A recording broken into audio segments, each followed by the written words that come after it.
Welcome to Do You Know X Fact? Here, we embark on an illuminating journey through the biblical book of Leviticus. Often overlooked or misunderstood, Leviticus holds profound significance in understanding ancient rituals, laws, and the cultural context of the Israelites. Each chapter offers a unique glimpse into the religious practices, ethical principles, and societal norms of the time.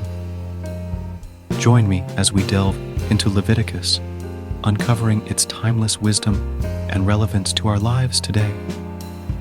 Together, let's explore the depths of this sacred text and discover its enduring lessons for modern-day living. Book of Leviticus. Leviticus chapter 1. The Lord called to Moses and spoke to him from the tent of meeting. He said, "Speak to the Israelites and say to them, when anyone among you brings an offering to the Lord, bring as your offering an animal from either the herd or the flock. If the offering is a burnt offering from the herd, you are to offer a male without defect. You must present it at the entrance to the tent of meeting, so that it will be acceptable to the Lord. You are to lay your hand on the head of the burnt offering, and it will be accepted on your behalf to make atonement for you. You are to slaughter the young bull before the Lord, and then Aaron's sons, the priests, shall bring the blood and splash it against the sides of the altar at the entrance to the tent of meeting. You are to skin the burnt offering and cut it into pieces. The sons of Aaron, the priest, are to put fire on the altar and arrange wood on the fire. Then Aaron's sons, the priests, shall arrange the pieces, including the head and the fat, on the wood that is burning on the altar. You are to wash the internal organs and the legs with water, and the priest is to burn all of it on the altar. It is a burnt offering, a food offering, an aroma pleasing to the Lord. If the offering is a burnt offering from the flock, from either the sheep or the goats, you are to offer a male without defect. You are to slaughter it at the north side of the altar before the Lord. And Aaron's sons, the priests, shall splash its blood against the sides of the altar. You are to cut it into pieces, and the priest shall arrange them, including the head and the fat, on the wood that is burning on the altar. You are to wash the internal organs and the legs with water, and the priest is to bring all of them and burn them on the altar. It is a burnt offering, a food offering, an aroma pleasing to the Lord. If the offering to the Lord is a burnt offering of birds, you are to offer a dove or a young pigeon. The priest shall bring it to the altar, wring off the head and burn it on the altar. Its blood shall be drained out on the side of the altar. He is to remove the crop and the feathers and throw them down east of the altar where the ashes are. He shall tear it open by the wings, not dividing it completely, and then the priest shall burn it on the wood that is burning on the altar. It is a burnt offering, a food offering, an aroma pleasing to the Lord. Leviticus chapter 2. When anyone brings a grain offering to the Lord, their offering is to be of the finest flour. They are to pour olive oil on it, put incense on it, and take it to Aaron's sons, the priests. The priest shall take a handful of the flour and oil, together with all the incense, and burn this as a memorial portion on the altar, a food offering, an aroma pleasing to the Lord. The rest of the grain offering belongs to Aaron and his sons. It is a most holy part of the food offerings presented to the Lord. If you bring a grain offering baked in an oven, it is to consist of the finest flour, either thick loaves made without yeast and with olive oil mixed in, or thin loaves made without yeast and brushed with olive oil. If your grain offering is prepared on a griddle, It is to be made of the finest flour mixed with oil and without yeast. Crumble it and pour oil on it. It is a grain offering. If your grain offering is cooked in a pan, it is to be made of the finest flour and some olive oil. Bring the grain offering made of these things to the Lord. Present it to the priest, who shall take it to the altar. He shall take out the memorial portion from the grain offering and burn it on the altar as a food offering, an aroma pleasing to the Lord. The rest of the grain offering belongs to Aaron and his sons. It is a most holy part of the food offerings presented to the Lord. Every grain offering you bring to the Lord must be made without yeast, for you are not to burn any yeast or honey in a food offering presented to the Lord. You may bring them to the Lord as an offering of the first fruits, but they are not to be offered on the altar as a pleasing aroma. Season all your grain offerings with salt. Do not leave the salt of the covenant of your God out of your grain offerings. Add salt to all your offerings. If you bring a grain offering of first fruits to the Lord, offer crushed heads of new grain roasted in the fire. Put oil and incense on it. It is a grain offering. The priest shall burn the memorial portion of the crushed grain and the oil, together with all the incense, as a food offering presented to the Lord. Leviticus chapter 3. If your offering is a fellowship offering, and you offer an animal from the herd, whether male or female, you are to present before the Lord an animal without defect. You are to lay your hand on the head of your offering and slaughter it at the entrance to the tent of meeting. Then Aaron's sons, the priests, shall splash the blood against the sides of the altar. From the fellowship offering, you are to bring a food offering to the Lord. The internal organs and all the fat that is connected to them, both kidneys with the fat on them near the loins, and the long lobe of the liver, which you will remove with the kidneys. Then Aaron's sons are to burn it on the altar, on top of the burnt offering that is lying on the burning wood. It is a food offering, an aroma pleasing to the Lord. If you offer an animal from the flock as a fellowship offering to the Lord, you are to offer a male or female without defect. If you offer a lamb, you are to present it before the Lord. Lay your hand on its head and slaughter it in front of the tent of meeting. Then Aaron's sons shall splash its blood against the sides of the altar. From the fellowship offering, you are to bring a food offering to the Lord. Its fat, the entire fat tail, cut off close to the backbone, the internal organs and all the fat that is connected to them, both kidneys with the fat on them near the loins, and the long lobe of the liver, which you will remove with the kidneys. The priest shall burn them on the altar as a food offering presented to the Lord. If your offering is a goat, you are to present it before the Lord. Lay your hand on its head and slaughter it in front of the tent of meeting. Then Aaron's sons shall splash its blood against the sides of the altar. From what you offer, you are to present this food offering to the Lord, the internal organs and all the fat that is connected to them, both kidneys with the fat on them near the loins, and the long lobe of the liver, which you will remove with the kidneys. The priest shall burn them on the altar as a food offering, a pleasing aroma. All the fat is the Lord's. This is a lasting ordinance for the generations to come wherever you live. You must not eat any fat or any blood. Leviticus chapter 4.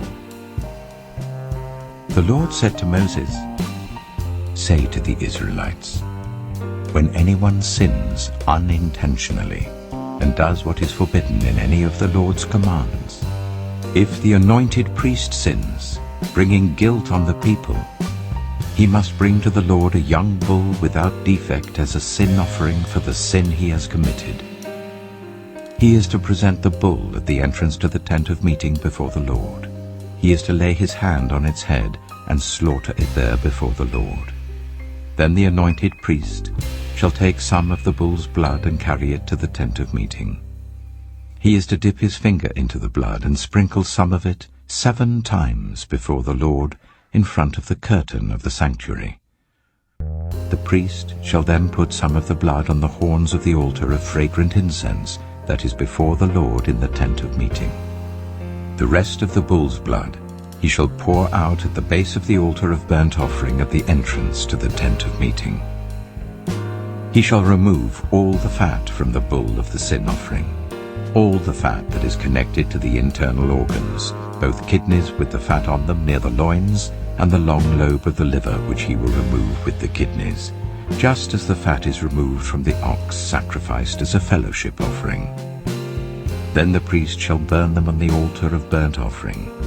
But the hide of the bull and all its flesh, as well as the head and legs, the internal organs and the intestines, that is all the rest of the bull, he must take outside the camp to a place ceremonially clean, where the ashes are thrown, and burn it there in a wood fire on the ash heap. If the whole Israelite community sins unintentionally, and does what is forbidden in any of the Lord's commands, even though the community is unaware of the matter, when they realize their guilt and the sin they committed becomes known, the assembly must bring a young bull as a sin offering and present it before the tent of meeting. The elders of the community are to lay their hands on the bull's head before the Lord, and the bull shall be slaughtered before the Lord. Then the anointed priest is to take some of the bull's blood into the tent of meeting. He shall dip his finger into the blood and sprinkle it before the Lord 7 times in front of the curtain. He is to put some of the blood on the horns of the altar that is before the Lord in the tent of meeting. The rest of the blood he shall pour out at the base of the altar of burnt offering at the entrance to the tent of meeting. He shall remove all the fat from it and burn it on the altar, and do with this bull just as he did with the bull for the sin offering. In this way, the priest will make atonement for the community, and they will be forgiven. Then he shall take the bull outside the camp and burn it as he burned the first bull. This is the sin offering for the community.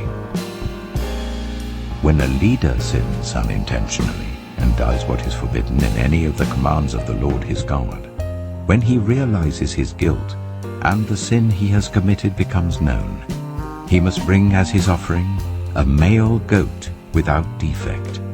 He is to lay his hand on the goat's head and slaughter it at the place where the burnt offering is slaughtered before the Lord. It is a sin offering. Then the priest shall take some of the blood of the sin offering with his finger and put it on the horns of the altar of burnt offering, and pour out the rest of the blood at the base of the altar. He shall burn all the fat on the altar as he burned the fat of the fellowship offering. In this way, the priest will make atonement for the leader's sin, and he will be forgiven. If any member of the community sins unintentionally, and does what is forbidden in any of the Lord's commands, when they realize their guilt and the sin they have committed becomes known, they must bring as their offering for the sin they committed a female goat without defect. They are to lay their hand on the head of the sin offering and slaughter it at the place of the burnt offering. Then the priest is to take some of the blood with his finger and put it on the horns of the altar of burnt offering and pour out the rest of the blood at the base of the altar. They shall remove all the fat, just as the fat is removed from the fellowship offering, and the priest shall burn it on the altar as an aroma pleasing to the Lord.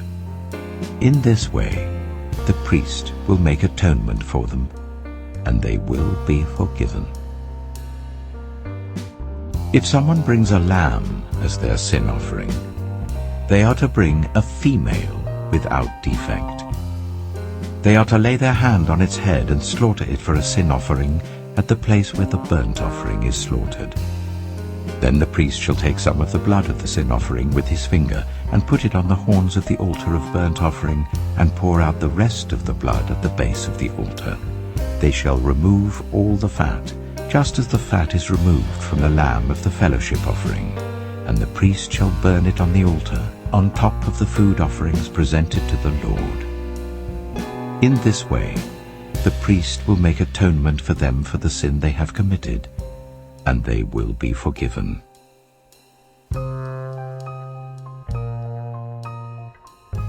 Leviticus chapter 5. If anyone sins because they do not speak up, when they hear a public charge, to testify regarding something they have seen or learned about, they will be held responsible. If anyone becomes aware that they are guilty, if they unwittingly touch anything ceremonially unclean, whether the carcass of an unclean animal, wild or domestic, or of any unclean creature that moves along the ground, and they are unaware that they have become unclean, but then they come to realize their guilt, or if they touch human uncleanness, anything that would make them unclean, even though they are unaware of it, but then they learn of it and realize their guilt. Or if anyone thoughtlessly takes an oath to do anything, whether good or evil, in any matter one might carelessly swear about, even though they are unaware of it, but then they learn of it and realize their guilt. When anyone becomes aware that they are guilty in any of these matters, they must confess in what way they have sinned. As a penalty for the sin they have committed, they must bring to the Lord a female lamb or goat from the flock as a sin offering, and the priest shall make atonement for them for their sin. Anyone who cannot afford a lamb is to bring 2 doves or 2 young pigeons to the Lord as a penalty for their sin, one for a sin offering and the other for a burnt offering. They are to bring them to the priest, who shall first offer the one for the sin offering. He is to wring its head from its neck, not dividing it completely, and is to splash some of the blood of the sin offering against the side of the altar. The rest of the blood must be drained out at the base of the altar. It is a sin offering. The priest shall then offer the other as a burnt offering in the prescribed way, and make atonement for them for the sin they have committed, and they will be forgiven.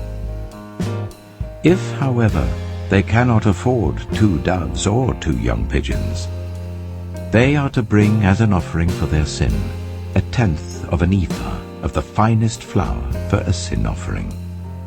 They must not put olive oil or incense on it, because it is a sin offering. They are to bring it to the priest, who shall take a handful of it as a memorial portion and burn it on the altar on top of the food offerings presented to the Lord. It is a sin offering. In this way, the priest will make atonement for them for any of these sins they have committed, and they will be forgiven.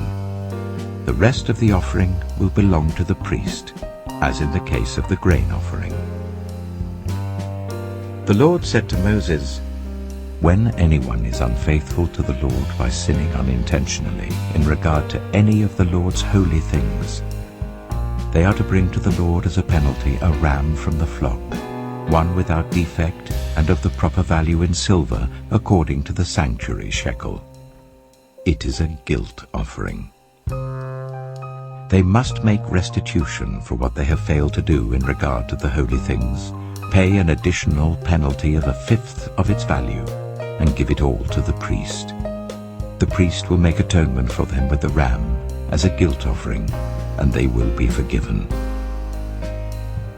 If anyone sins and does what is forbidden in any of the Lord's commands, even though they do not know it, they are guilty and will be held responsible. They are to bring to the priest as a guilt offering a ram from the flock, one without defect and of the proper value. In this way the priest will make atonement for them for the wrong they have committed unintentionally, and they will be forgiven.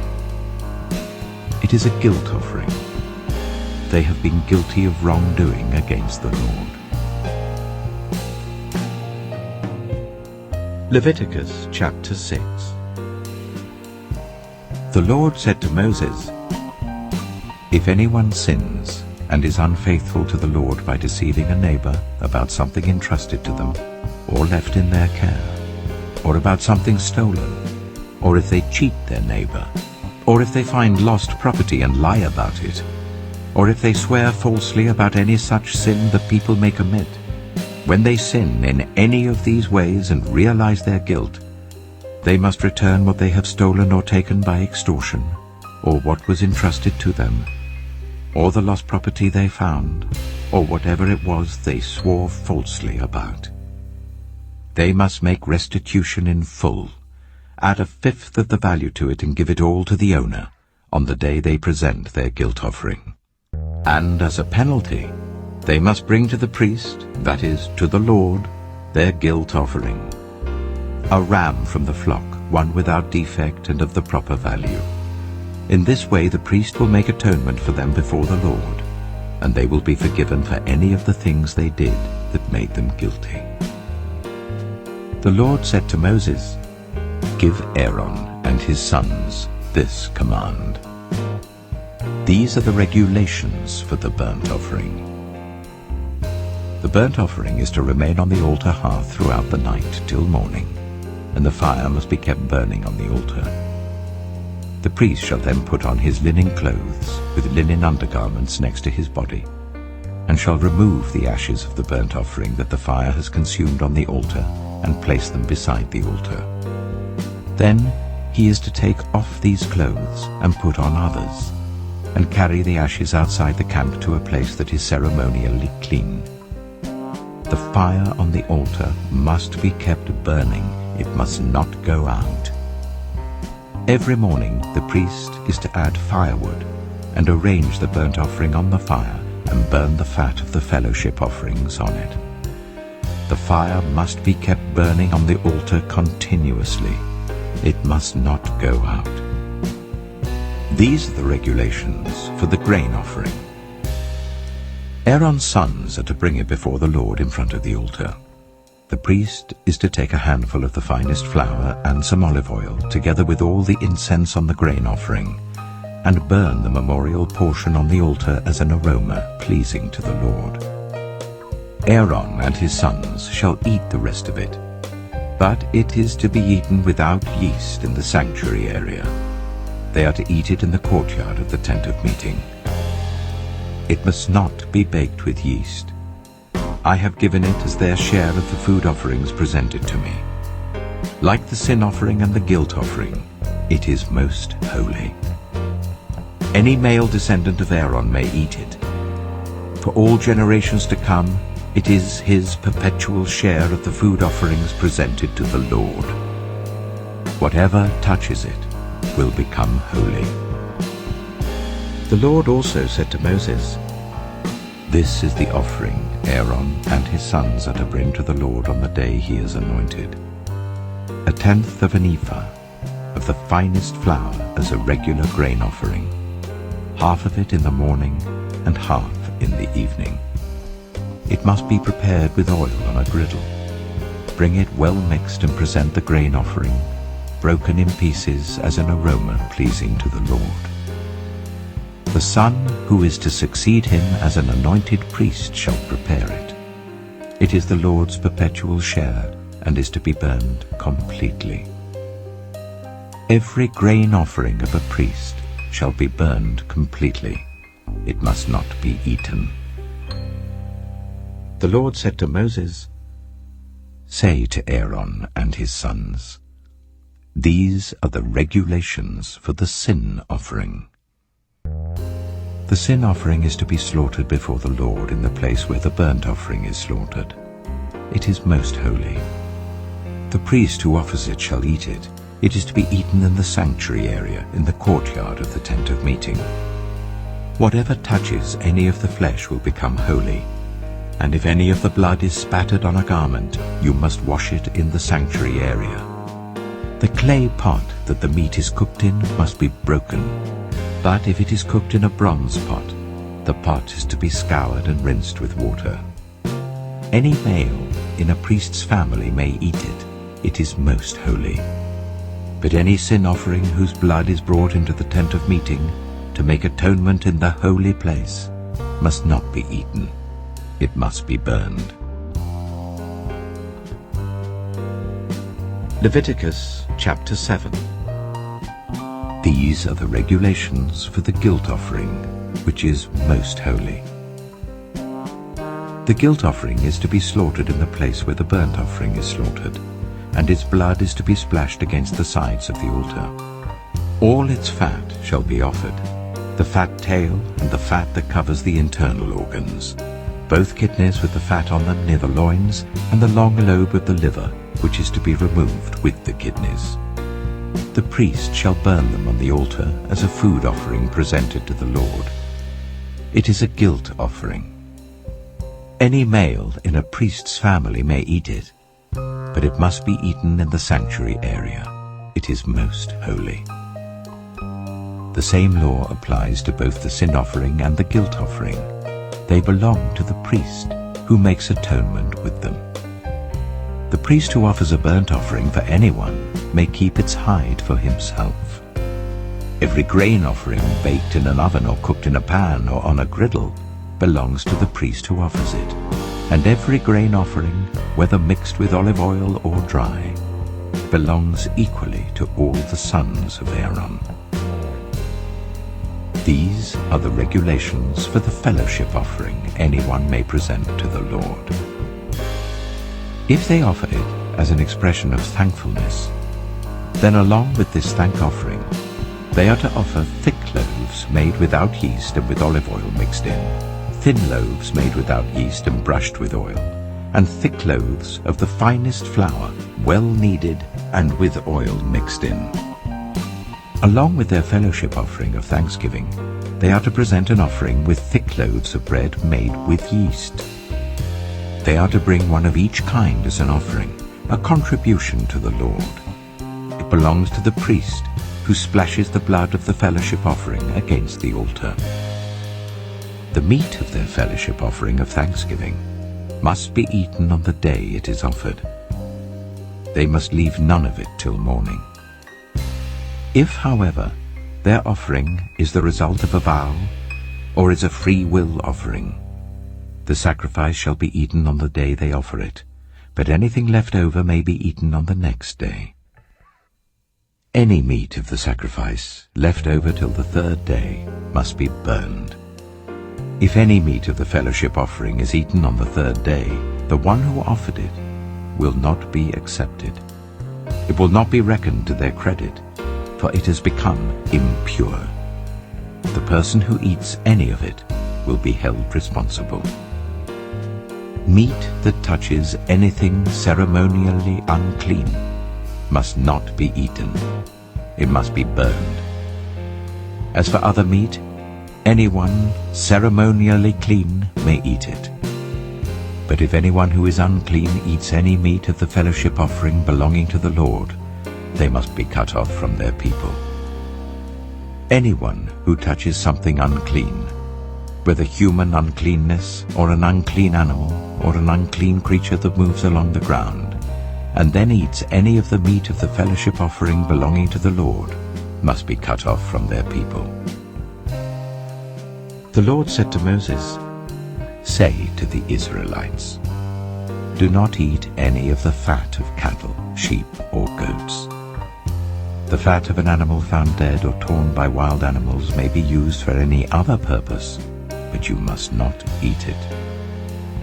Anyone who eats the fat of an animal from which a food offering may be presented to the Lord must be cut off from their people. And wherever you live, you must not eat the blood of any bird or animal. Anyone who eats blood must be cut off from their people."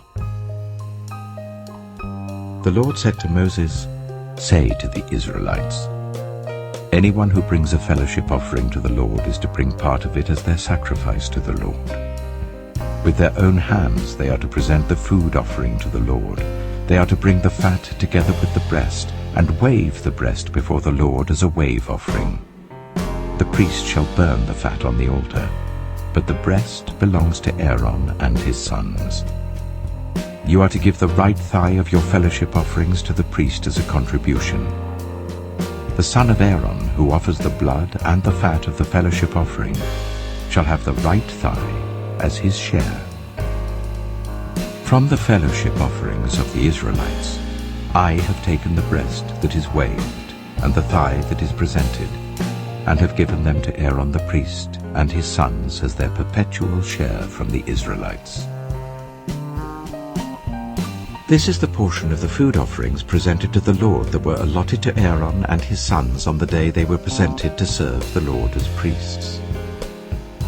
On the day they were anointed, the Lord commanded that the Israelites give this to them as their perpetual share for the generations to come.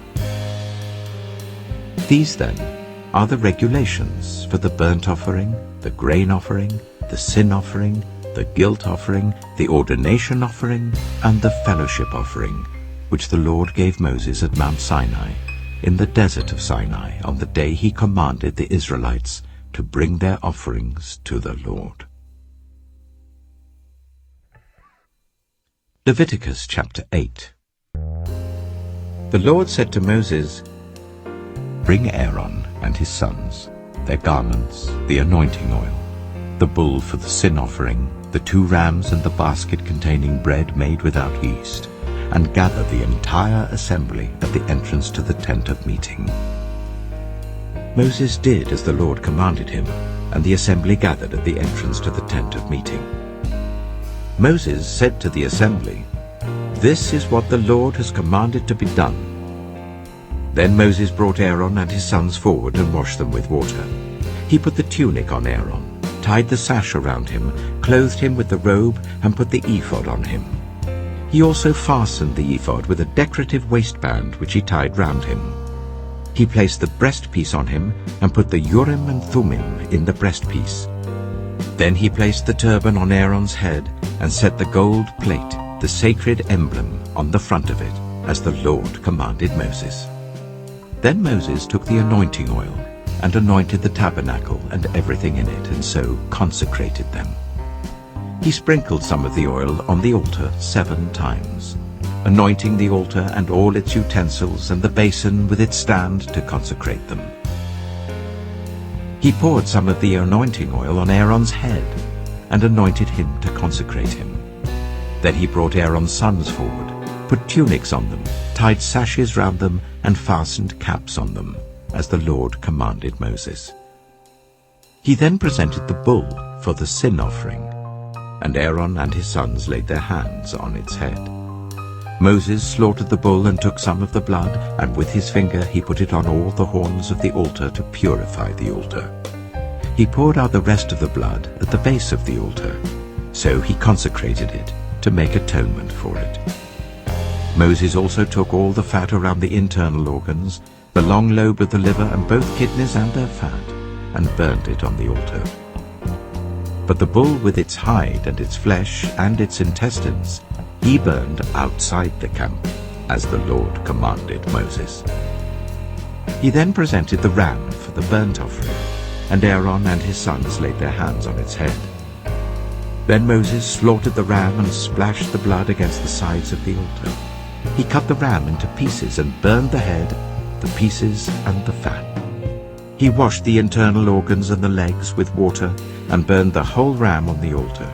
It was a burnt offering, a pleasing aroma, a food offering presented to the Lord, as the Lord commanded Moses. He then presented the other ram, the ram for the ordination. And Aaron and his sons laid their hands on its head. Moses slaughtered the ram and took some of its blood, and put it on the lobe of Aaron's right ear, on the thumb of his right hand, and on the big toe of his right foot. Moses also brought Aaron's sons forward, and put some of the blood on the lobes of their right ears, on the thumbs of their right hands, and on the big toes of their right feet. Then he splashed blood against the sides of the altar. After that he took the fat tail, all the fat around the internal organs, the long lobe of the liver, both kidneys and their fat, and the right thigh.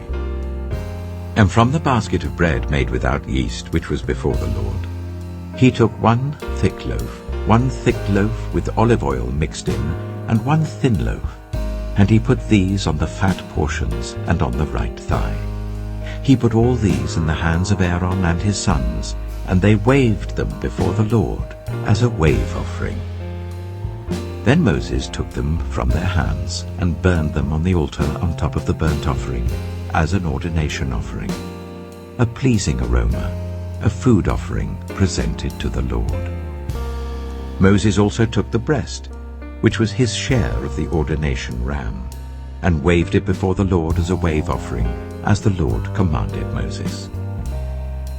Then Moses took some of the anointing oil and some of the blood from the altar, and sprinkled them on Aaron and his garments, and on his sons and their garments.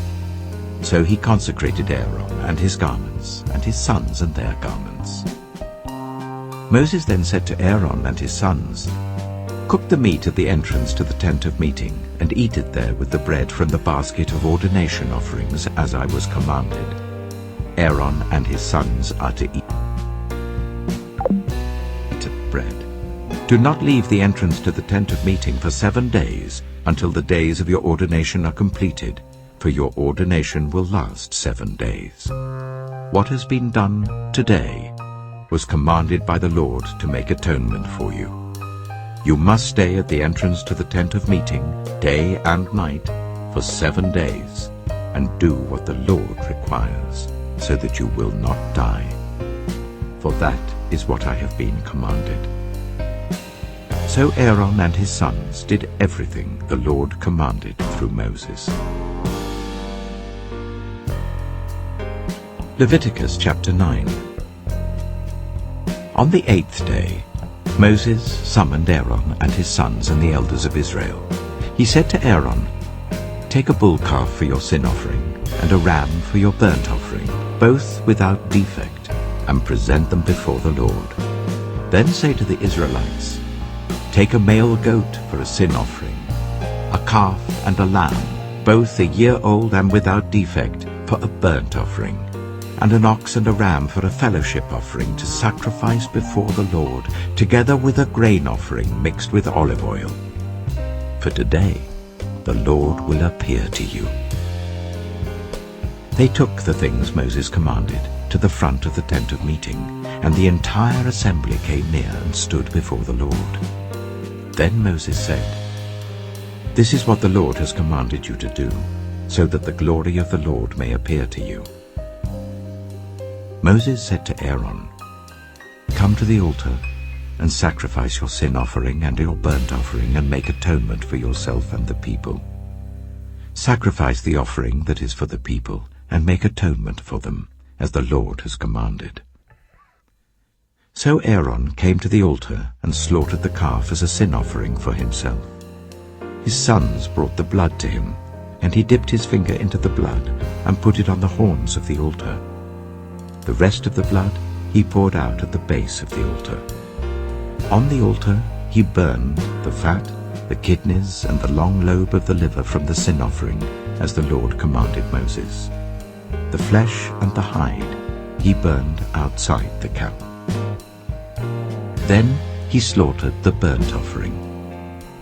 His sons handed him the blood, and he splashed it against the sides of the altar. They handed him the burnt offering, piece by piece, including the head, and he burned them on the altar.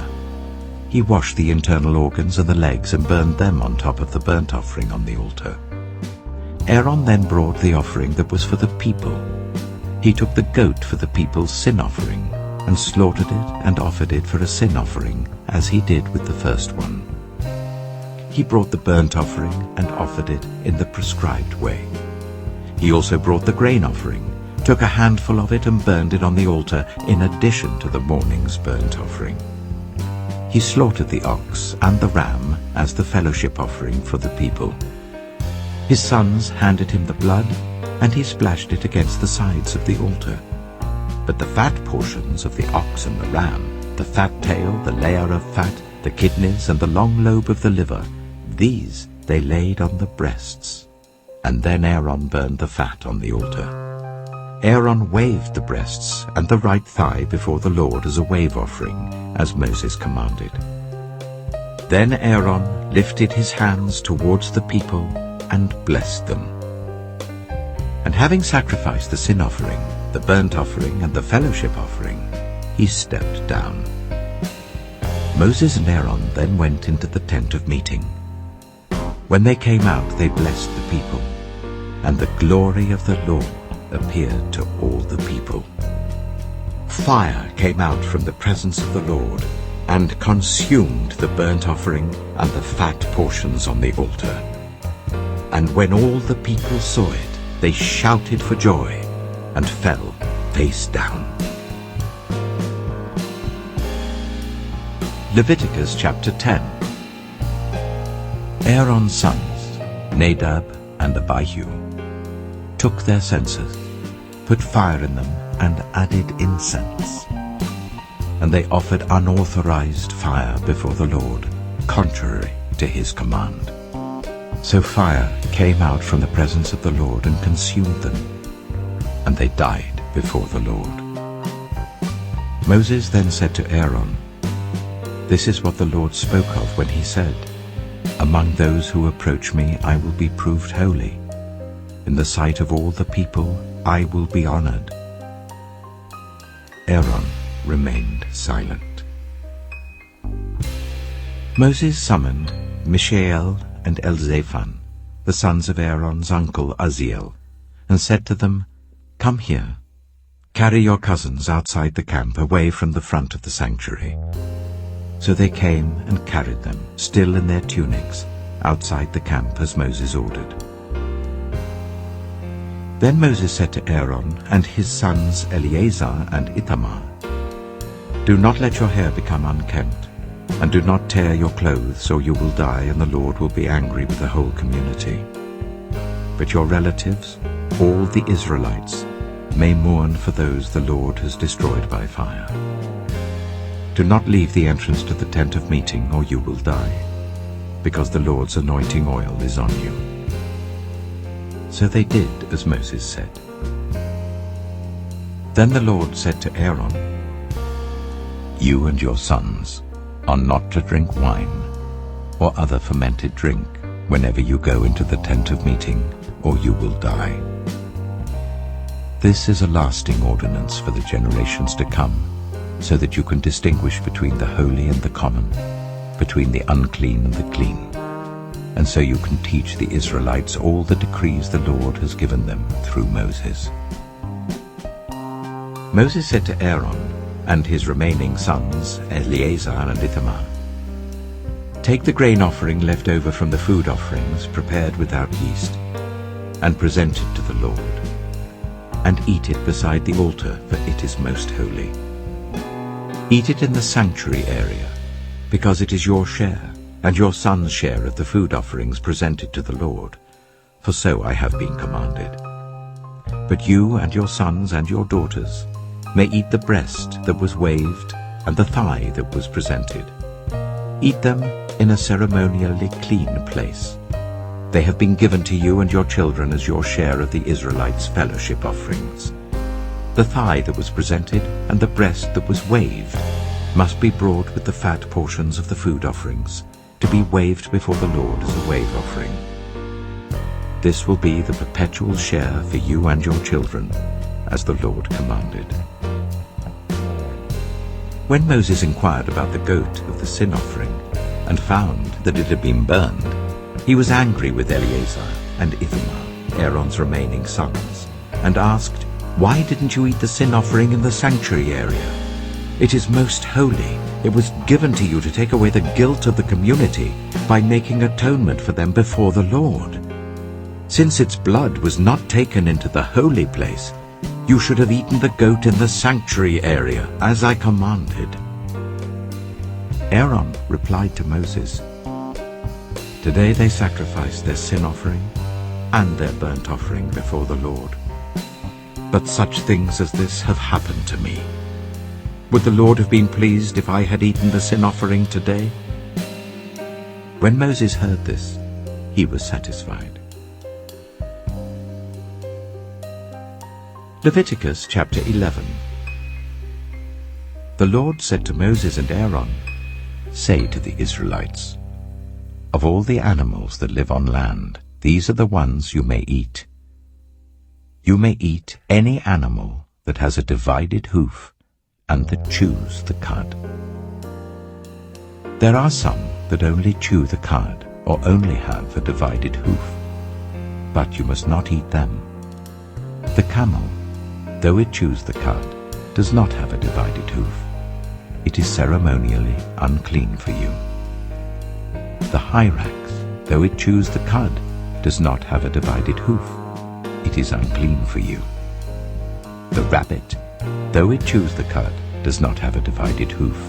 It is unclean for you. And the pig, though it has a divided hoof, does not chew the cud. It is unclean for you. You must not eat their meat or touch their carcasses. They are unclean for you. Of all the creatures living in the water of the seas and the streams, you may eat any that have fins and scales. But all creatures in the seas or streams that do not have fins and scales, whether among all the swarming things or among all the other living creatures in the water, you are to regard as unclean. And since you are to regard them as unclean, you must not eat their meat. You must regard their carcasses as unclean. Anything living in the water that does not have fins and scales is to be regarded as unclean by you.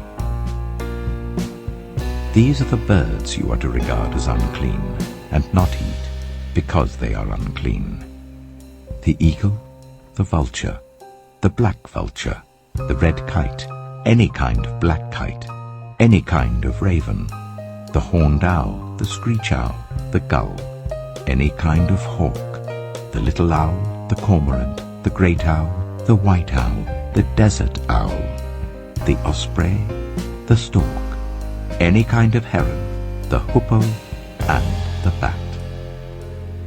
All flying insects that walk on all fours are to be regarded as unclean by you. There are, however, some flying insects that walk on all fours that you may eat, those that have jointed legs for hopping on the ground. Of these you may eat any kind of locust, cricket, cicada, or grasshopper. But all other flying insects that have 4 legs you are to regard as unclean. You will make yourselves unclean by these. Whoever touches their carcass will be unclean till evening. Whoever picks up one of their carcasses must wash their clothes, and they will be unclean till evening. Every animal that does not have a divided hoof, or that does not chew the cud, is unclean for you. Whoever touches the carcass of any of them will be unclean. Of all the animals that walk on all fours, those that walk on their paws are unclean for you. Whoever touches their carcasses will be unclean till evening. Anyone who picks up their carcasses must wash their clothes, and they will be unclean till evening. These animals are unclean for you. Of the animals that move along the ground, these are unclean for you: the weasel, the rat, any kind of great lizard, the gecko, the monitor lizard, the wall lizard, the skink, and the chameleon. Of all those that move along the ground, these are unclean for you. Whoever touches them when they are dead will be unclean till evening. When one of them dies and falls on something, that article, whatever its use, will be unclean, whether it is made of wood, cloth, hide, or sackcloth. Put it in water. It will be unclean till evening, and then it will be clean. If one of them falls into a clay pot, everything in it will be unclean, and you must break the pot. Any food you are allowed to eat that has come into contact with water from any such pot is unclean, and any liquid that is drunk from such a pot is unclean. Anything that one of their carcasses falls on becomes unclean. An oven or cooking pot must be broken up. They are unclean, and you are to regard them as unclean. A spring, however, or a cistern for collecting water remains clean. But anyone who touches one of these carcasses is unclean. If a carcass falls on any seeds that are to be planted, they remain clean. But if water has been put on the seed and a carcass falls on it, it is unclean for you. If an animal that you are allowed to eat dies, anyone who touches its carcass will be unclean till evening. Anyone who eats some of its carcass must wash their clothes, and they will be unclean till evening. Anyone who picks up the carcass must wash their clothes, and they will be unclean till evening. Every creature that moves along the ground is to be regarded as unclean. It is not to be eaten. You are not to eat any creature that moves along the ground, whether it moves on its belly or walks on all fours or on many feet. It is unclean. Do not defile yourselves by any of these creatures. Do not make yourselves unclean by means of them or be made unclean by them. I am the Lord your God. Consecrate yourselves and be holy, because I am holy. Do not make yourselves unclean by any creature that moves along the ground. I am the Lord, who brought you up out of Egypt to be your God. Therefore be holy, because I am holy. These are the regulations concerning animals, birds, every living thing that moves about in the water, and every creature that moves along the ground. You must distinguish between the unclean and the clean, between living creatures that may be eaten and those that may not be eaten.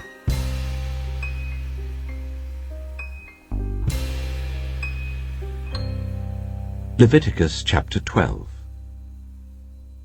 The Lord said to Moses, "Say to the Israelites, a woman who becomes pregnant and gives birth to a son will be ceremonially unclean for 7 days, just as she is unclean during her monthly period.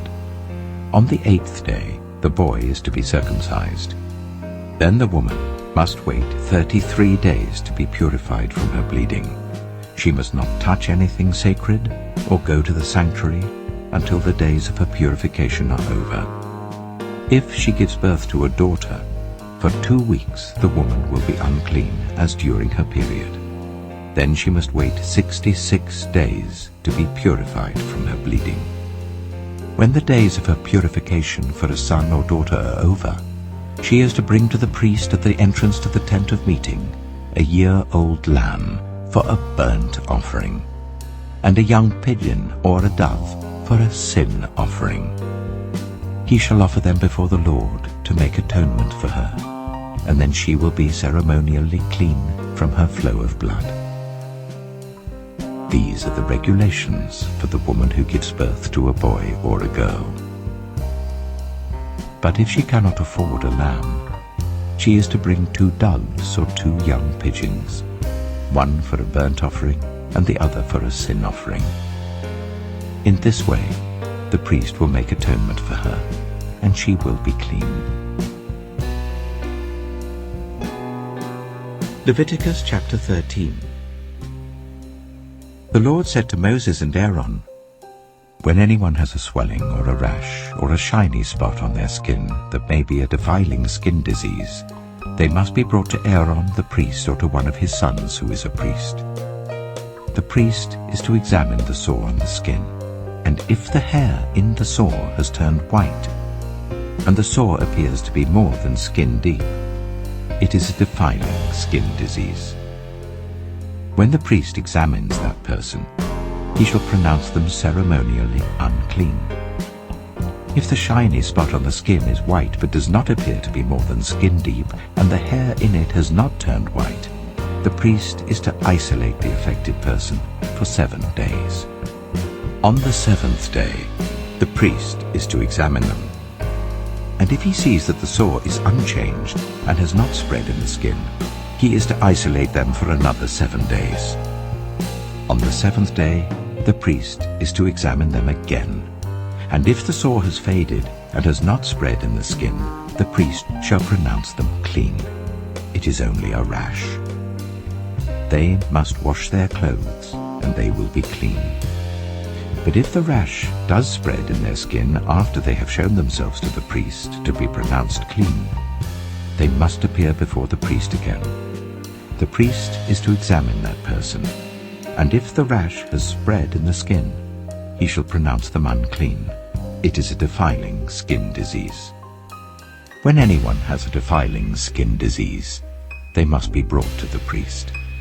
The priest is to examine them, and if there is a white swelling in the skin that has turned the hair white, and if there is raw flesh in the swelling, it is a chronic skin disease, and the priest shall pronounce them unclean. He is not to isolate them, because they are already unclean. If the disease breaks out all over their skin, and so far as the priest can see, it covers all the skin of the affected person from head to foot, the priest is to examine them. And if the disease has covered their whole body, he shall pronounce them clean. Since it has all turned white, they are clean. But whenever raw flesh appears on them, they will be unclean. When the priest sees the raw flesh, he shall pronounce them unclean. The raw flesh is unclean. They have a defiling disease. If the raw flesh changes and turns white, they must go to the priest. The priest is to examine them, and if the sores have turned white, the priest shall pronounce the affected person clean. Then they will be clean. When someone has a boil on their skin and it heals, and in the place where the boil was a white swelling or reddish white spot appears, they must present themselves to the priest. The priest is to examine it, and if it appears to be more than skin deep and the hair in it has turned white, the priest shall pronounce that person unclean. It is a defiling skin disease that has broken out where the boil was. But if, when the priest examines it, there is no white hair in it, and it is not more than skin deep and has faded, then the priest is to isolate them for 7 days. If it is spreading in the skin, the priest shall pronounce them unclean. It is a defiling disease. But if the spot is unchanged and has not spread, it is only a scar from the boil, and the priest shall pronounce them clean. When someone has a burn on their skin, and a reddish white or white spot appears in the raw flesh of the burn, the priest is to examine the spot, and if the hair in it has turned white, and it appears to be more than skin deep, it is a defiling disease that has broken out in the burn. The priest shall pronounce them unclean. It is a defiling skin disease. But if the priest examines it, and there is no white hair in the spot, and if it is not more than skin deep and has faded, then the priest is to isolate them for 7 days. On the 7th day, the priest is to examine that person. And if it is spreading in the skin, the priest shall pronounce them unclean. It is a defiling skin disease. If, however, the spot is unchanged, and has not spread in the skin but has faded, it is a swelling from the burn, and the priest shall pronounce them clean. It is only a scar from the burn. If a man or woman has a sore on their head or chin, the priest is to examine the sore, and if it appears to be more than skin deep and the hair in it is yellow and thin, the priest shall pronounce them unclean. It is a defiling skin disease on the head or chin. But if, when the priest examines the sore, it does not seem to be more than skin deep and there is no black hair in it, then the priest is to isolate the affected person for 7 days.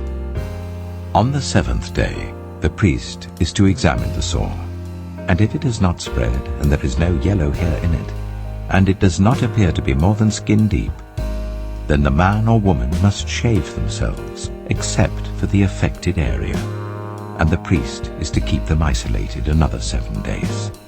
On the 7th day, the priest is to examine the sore, and if it has not spread in the skin and appears to be no more than skin deep, the priest shall pronounce them clean. They must wash their clothes, and they will be clean. But if the sore does spread in the skin after they are pronounced clean, the priest is to examine them, and if he finds that the sore has spread in the skin, he does not need to look for yellow hair. They are unclean. If, however, the sore is unchanged so far as the priest can see, and if black hair has grown in it, the affected person is healed. They are clean, and the priest shall pronounce them clean.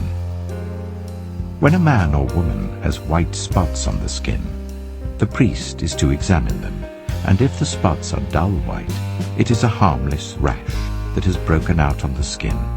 They are clean. A man who has lost his hair and is bald is clean. If he has lost his hair from the front of his scalp and has a bald forehead, he is clean.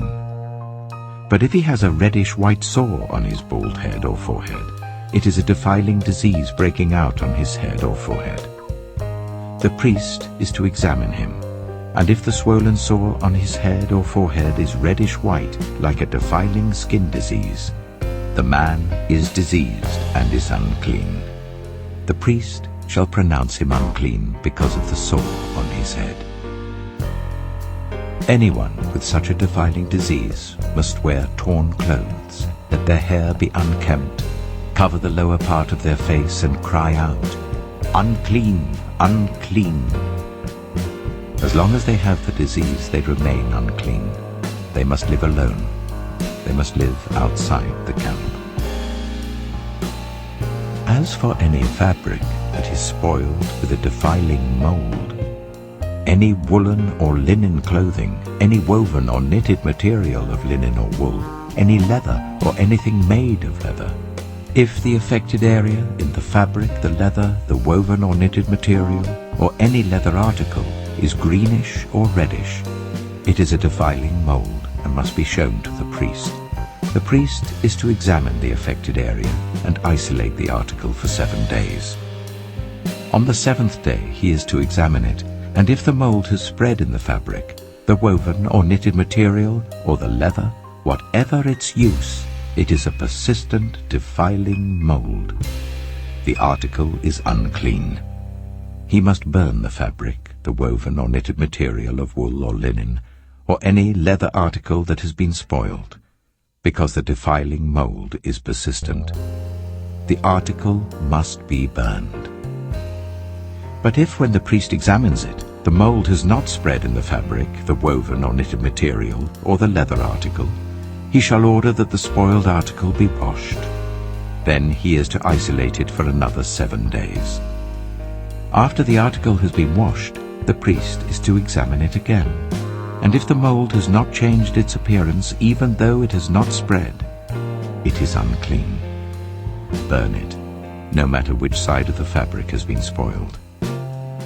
If, when the priest examines it, the mold has faded after the article has been washed, he is to tear the spoiled part out of the fabric, the leather, or the woven or knitted material.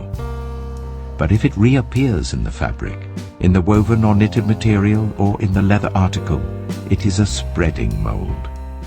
Whatever has the mold must be burned. Any fabric, woven or knitted material, or any leather article that has been washed and is rid of the mold must be washed again. Then it will be clean. These are the regulations concerning defiling molds in woolen or linen clothing, woven or knitted material, or any leather article, for pronouncing them clean or unclean. Leviticus chapter 14. The Lord said to Moses, "These are the regulations for any diseased person at the time of their ceremonial cleansing when they are brought to the priest. The priest is to go outside the camp and examine them. If they have been healed of their defiling skin disease, the priest shall order that 2 live clean birds and some cedar wood, scarlet yarn and hyssop be brought for the person to be cleansed. Then the priest shall order that 1 of the birds be killed over fresh water in a clay pot. He is then to take the live bird and dip it, together with the cedar wood, the scarlet yarn and the hyssop, into the blood of the bird that was killed over the fresh water. 7 times he shall sprinkle the one to be cleansed of the defiling disease, and then pronounce them clean. After that, he is to release the live bird in the open fields. The person to be cleansed must wash their clothes, shave off all their hair and bathe with water. Then they will be ceremonially clean. After this they may come into the camp, but they must stay outside their tent for 7 days. On the 7th day they must shave off all their hair. They must shave their head, their beard, their eyebrows, and the rest of their hair. They must wash their clothes and bathe themselves with water, and they will be clean. On the 8th day, they must bring 2 male lambs and 1 ewe lamb, a year old, each without defect, along with 3/10 of an ephah of the finest flour mixed with olive oil for a grain offering, and 1 log of oil. The priest who pronounces them clean shall present both the one to be cleansed and their offerings before the Lord at the entrance to the tent of meeting. Then the priest is to take 1 of the male lambs and offer it as a guilt offering, along with a log of oil. He shall wave them before the Lord as a wave offering. He is to slaughter the lamb in the sanctuary area where the sin offering and the burnt offering are slaughtered. Like the sin offering, the guilt offering belongs to the priest. It is most holy. The priest is to take some of the blood of the guilt offering and put it on the lobe of the right ear of the one to be cleansed, on the thumb of their right hand, and on the big toe of their right foot. The priest shall then take some of the log of oil, pour it in the palm of his own left hand, dip his right forefinger into the oil in his palm, and with his finger sprinkle some of it before the Lord 7 times. The priest is to put some of the oil remaining in his palm, on the lobe of the right ear of the one to be cleansed, on the thumb of their right hand, and on the big toe of their right foot, on top of the blood of the guilt offering. The rest of the oil in his palm the priest shall put on the head of the one to be cleansed, and make atonement for them before the Lord. Then the priest is to sacrifice the sin offering, and make atonement for the one to be cleansed from their uncleanness. After that, the priest shall slaughter the burnt offering, and offer it on the altar, together with the grain offering, and make atonement for them, and they will be clean.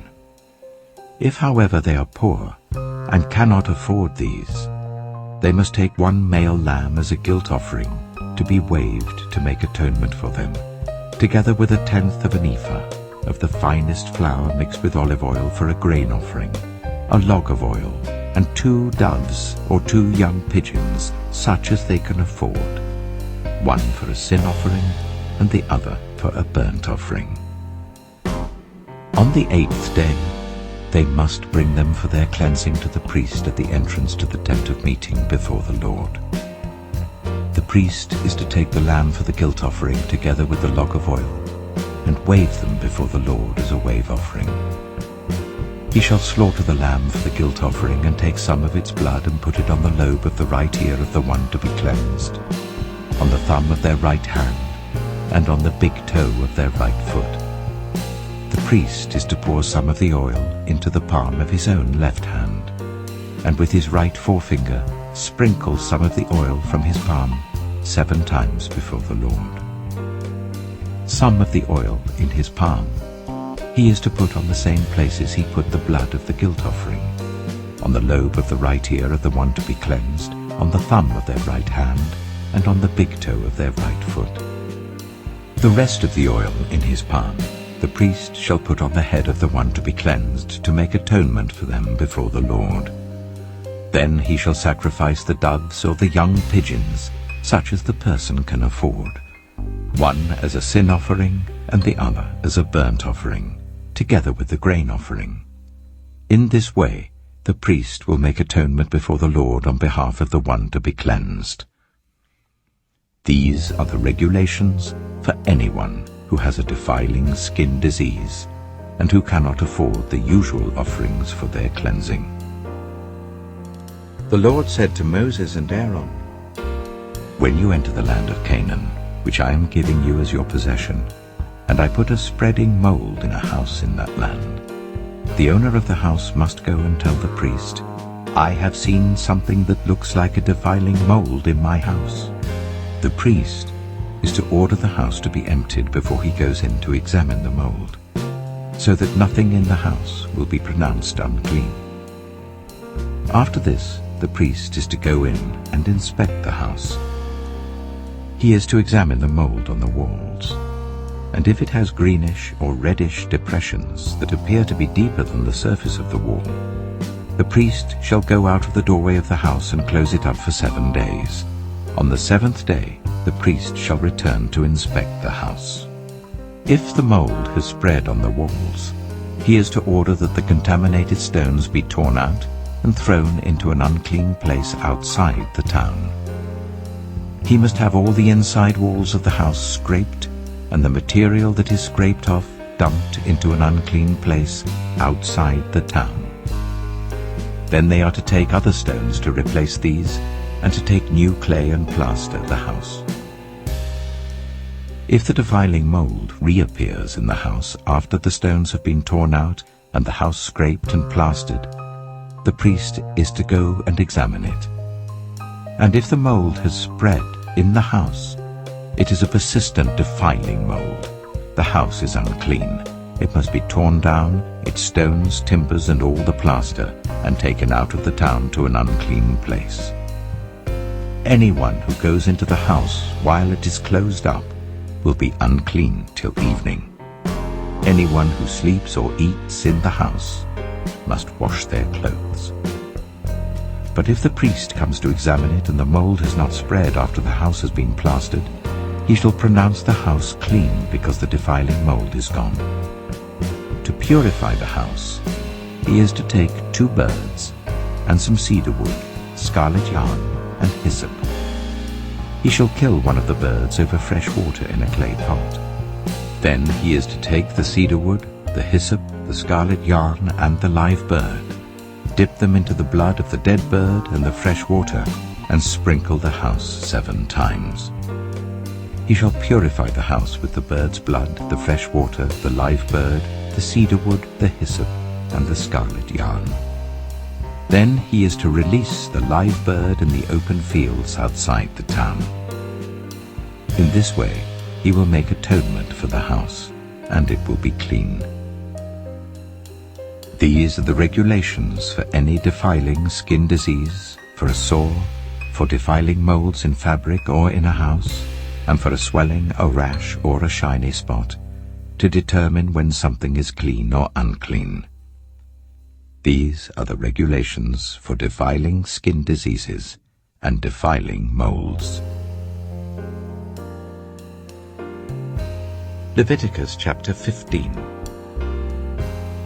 The Lord said to Moses and Aaron, Speak to the Israelites and say to them, When any man has an unusual bodily discharge, such a discharge is unclean.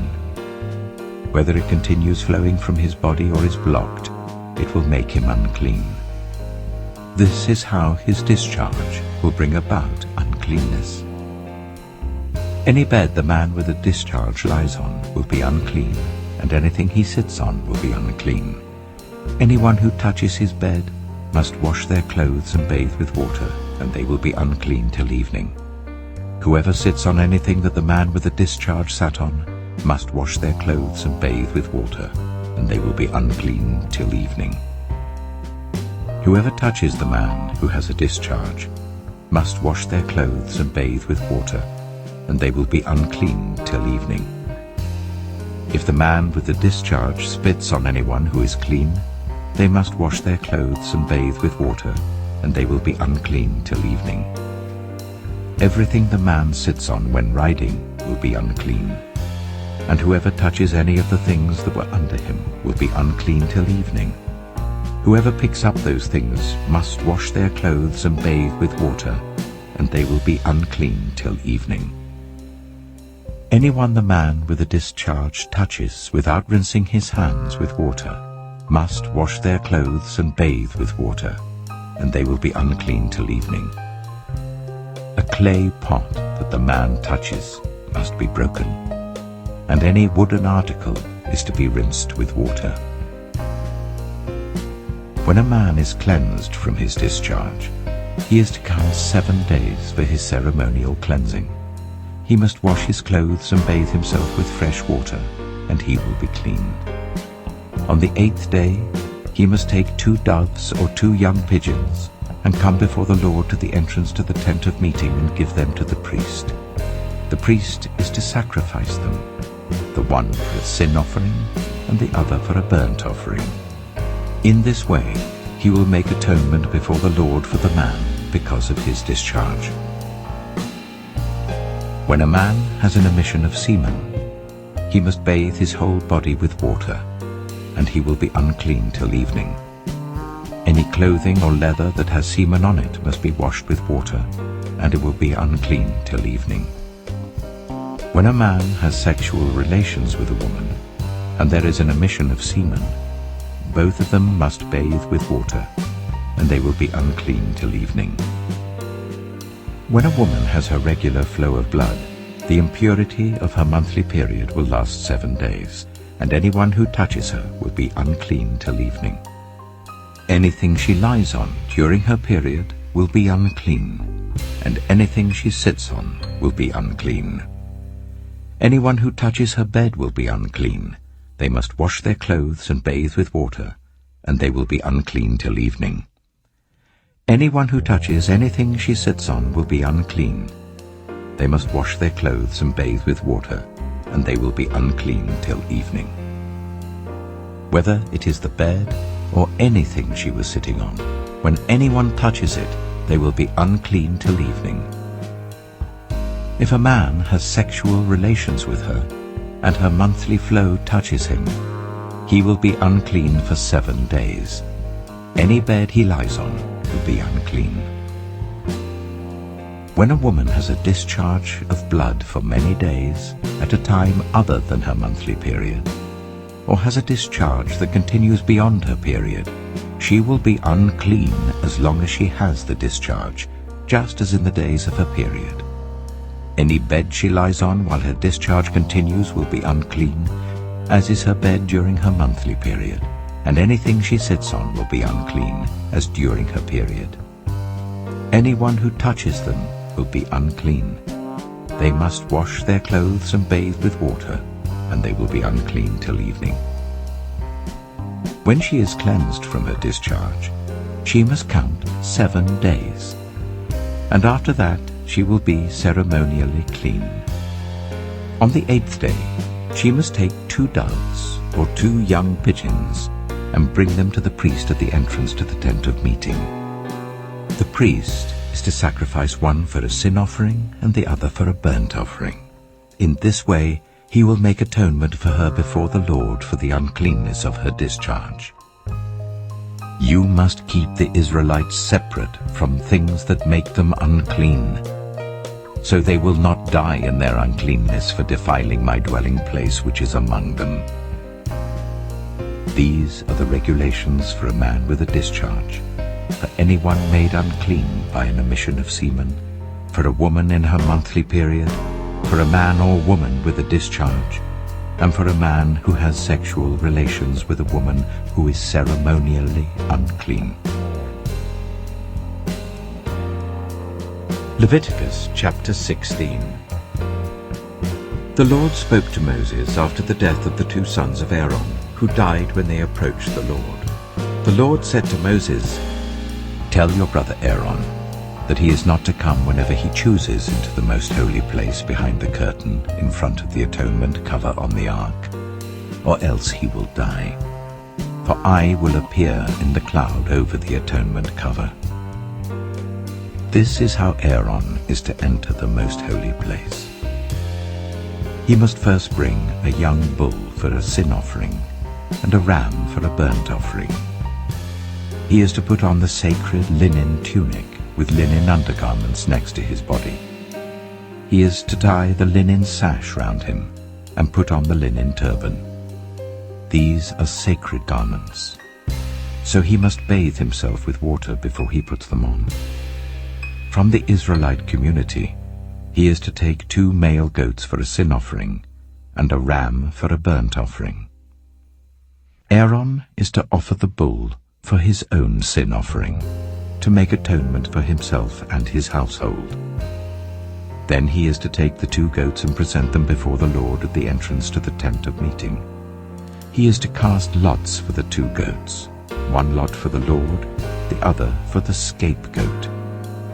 Aaron shall bring the goat whose lot falls to the Lord and sacrifice it for a sin offering. But the goat chosen by Lot as the scapegoat shall be presented alive before the Lord, to be used for making atonement by sending it into the wilderness as a scapegoat. Aaron shall bring the bull for his own sin offering to make atonement for himself and his household, and he is to slaughter the bull for his own sin offering. He is to take a censer full of burning coals from the altar before the Lord, and 2 handfuls of finely ground fragrant incense, and take them behind the curtain. He is to put the incense on the fire before the Lord, and the smoke of the incense will conceal the atonement cover above the tablets of the covenant law, so that he will not die. He is to take some of the bull's blood and with his finger sprinkle it on the front of the atonement cover. Then he shall sprinkle some of it with his finger 7 times before the atonement cover. He shall then slaughter the goat for the sin offering for the people, and take its blood behind the curtain and do with it as he did with the bull's blood. He shall sprinkle it on the atonement cover and in front of it.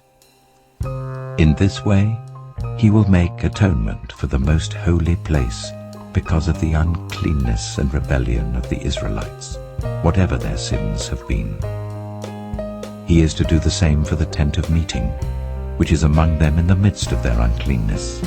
No one is to be in the tent of meeting from the time Aaron goes in to make atonement in the most holy place until he comes out, having made atonement for himself, his household, and the whole community of Israel. Then he shall come out to the altar that is before the Lord and make atonement for it. He shall take some of the bull's blood and some of the goat's blood and put it on all the horns of the altar. He shall sprinkle some of the blood on it with his finger 7 times to cleanse it and consecrate it from the uncleanness of the Israelites. When Aaron has finished making atonement for the most holy place, the tent of meeting and the altar, he shall bring forward the live goat. He is to lay both hands on the head of the live goat and confess over it all the wickedness and rebellion of the Israelites, all their sins, and put them on the goat's head. He shall send the goat away into the wilderness in the care of someone appointed for the task. The goat will carry on itself all their sins to a remote place, and the man shall release it in the wilderness. Then Aaron is to go into the tent of meeting and take off the linen garments he put on before he entered the most holy place, and he is to leave them there. He shall bathe himself with water in the sanctuary area and put on his ordinary garments. Then he shall come out and sacrifice the burnt offering for himself and the burnt offering for the people, to make atonement for himself and the people. He shall also burn the fat of the sin offering on the altar. The man who releases the goat as a scapegoat must wash his clothes and bathe himself with water. Afterwards he may come into the camp. The bull and the goat for the sin offerings, whose blood was brought into the most holy place to make atonement, must be taken outside the camp. Their hides, flesh, and intestines are to be burned. The man who burns them must wash his clothes and bathe himself with water. Afterwards he may come into the camp. This is to be a lasting ordinance for you. On the 10th day of the 7th month you must deny yourselves and not do any work, whether native-born or a foreigner residing among you, because on this day atonement will be made for you to cleanse you. Then before the Lord you will be clean from all your sins. It is a day of Sabbath rest, and you must deny yourselves. It is a lasting ordinance.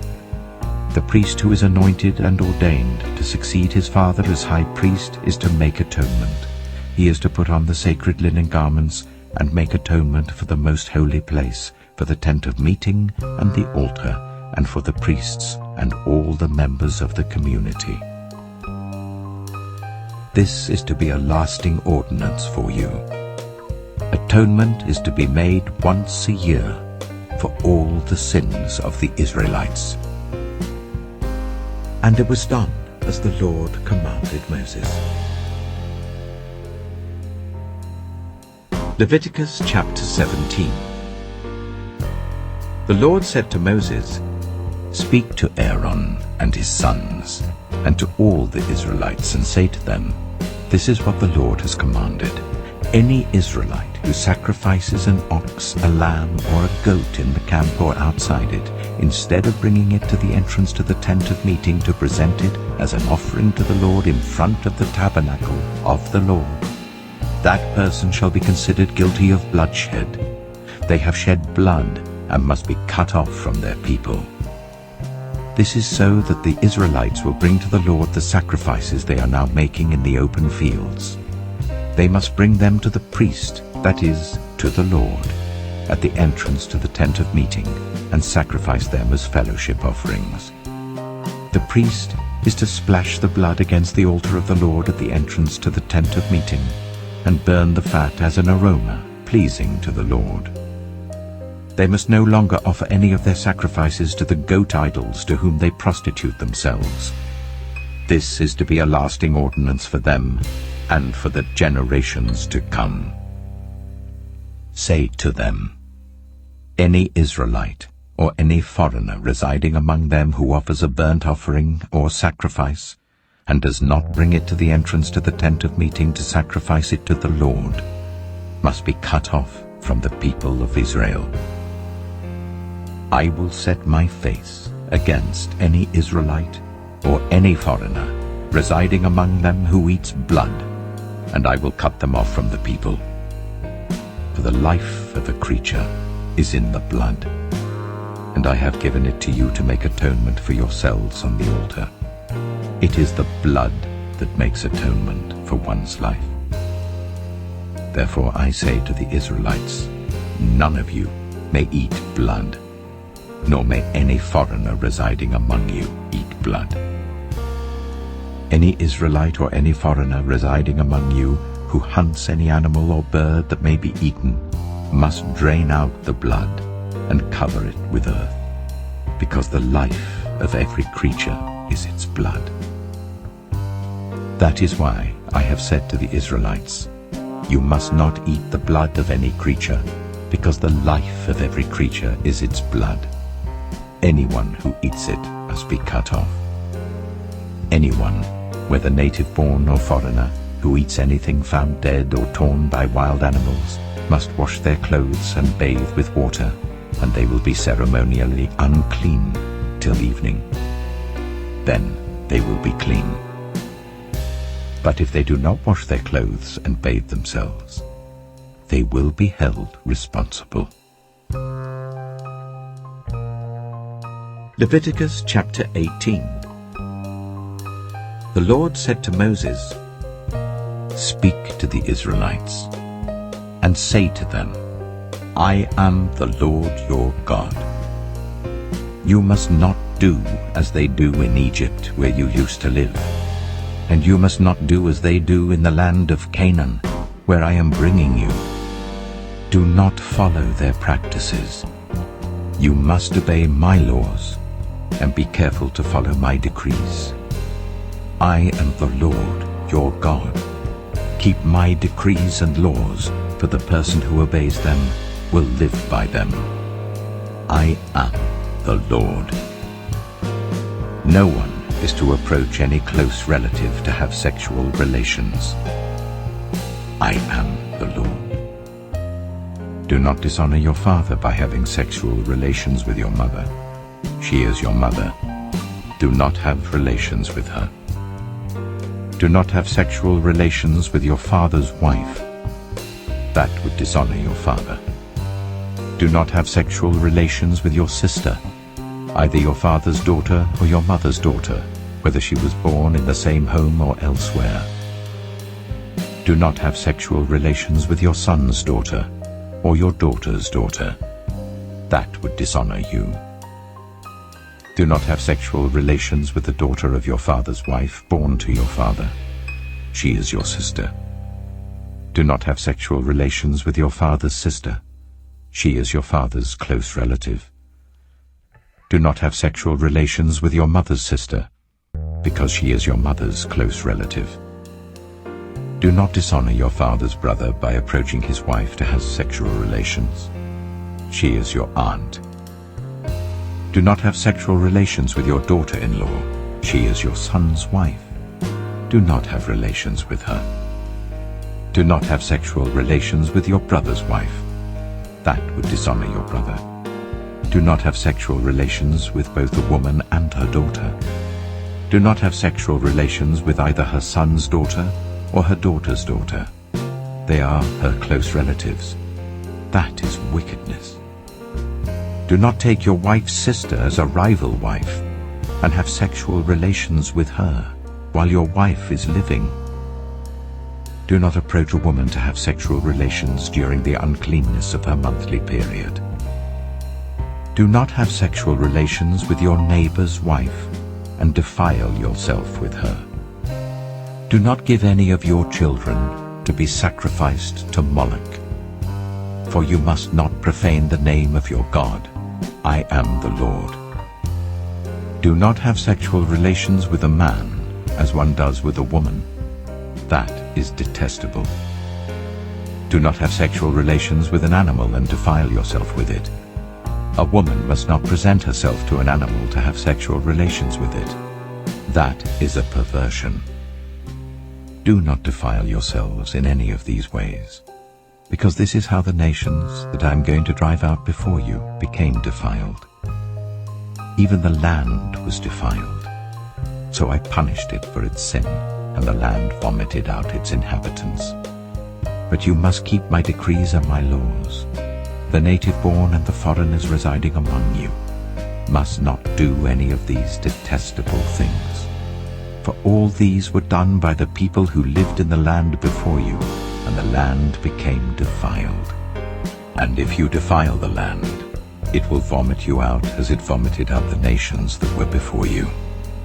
Everyone who does any of these detestable things, such persons must be cut off from their people. Keep my requirements, and do not follow any of the detestable customs that were practiced before you came, and do not defile yourselves with them. I am the Lord your God. Leviticus chapter 19. The Lord said to Moses, "Speak to the entire assembly of Israel, and say to them, Be holy, because I, the Lord your God, am holy. Each of you must respect your mother and father, and you must observe my Sabbaths. I am the Lord your God. Do not turn to idols or make metal gods for yourselves. I am the Lord your God. When you sacrifice a fellowship offering to the Lord, sacrifice it in such a way that it will be accepted on your behalf. It shall be eaten on the day you sacrifice it or on the next day. Anything left over until the third day must be burned. If any of it is eaten on the third day, it is impure and will not be accepted. Whoever eats it will be held responsible because they have desecrated what is holy to the Lord. They must be cut off from their people. When you reap the harvest of your land, do not reap to the very edges of your field, or gather the gleanings of your harvest. Do not go over your vineyard a second time, or pick up the grapes that have fallen. Leave them for the poor and the foreigner. I am the Lord your God. Do not steal. Do not lie. Do not deceive one another. Do not swear falsely by my name and so profane the name of your God. I am the Lord. Do not defraud or rob your neighbor. Do not hold back the wages of a hired worker overnight. Do not curse the deaf or put a stumbling block in front of the blind, but fear your God. I am the Lord. Do not pervert justice.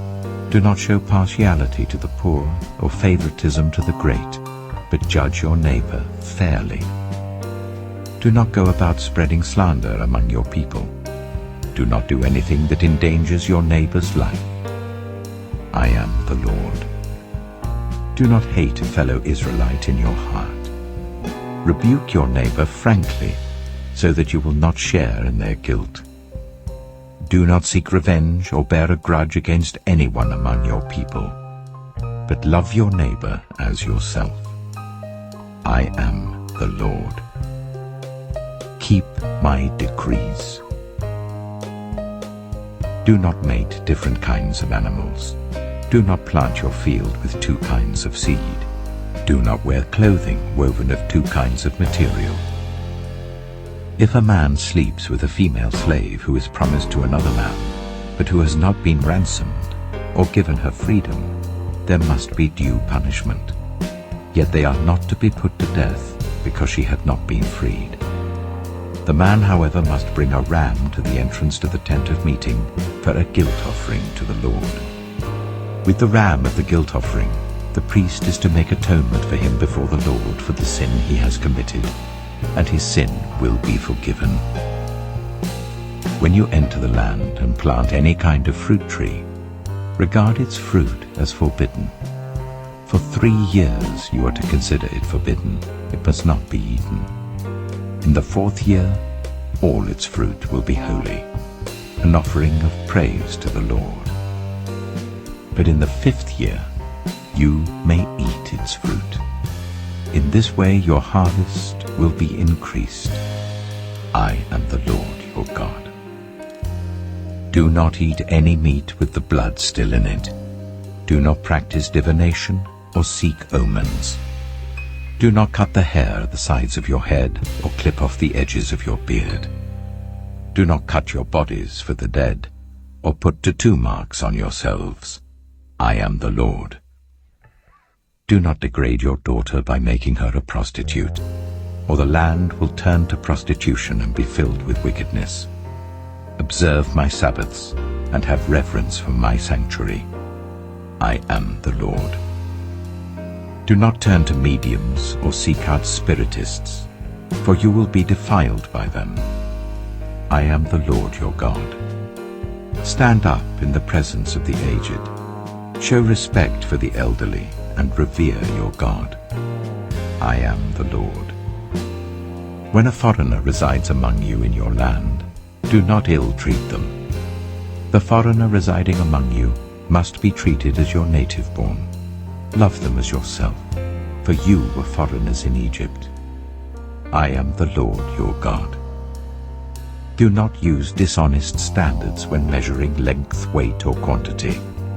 Use honest scales and honest weights, an honest ephah and an honest hin.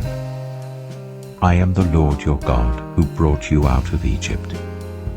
Keep all my decrees and all my laws and follow them.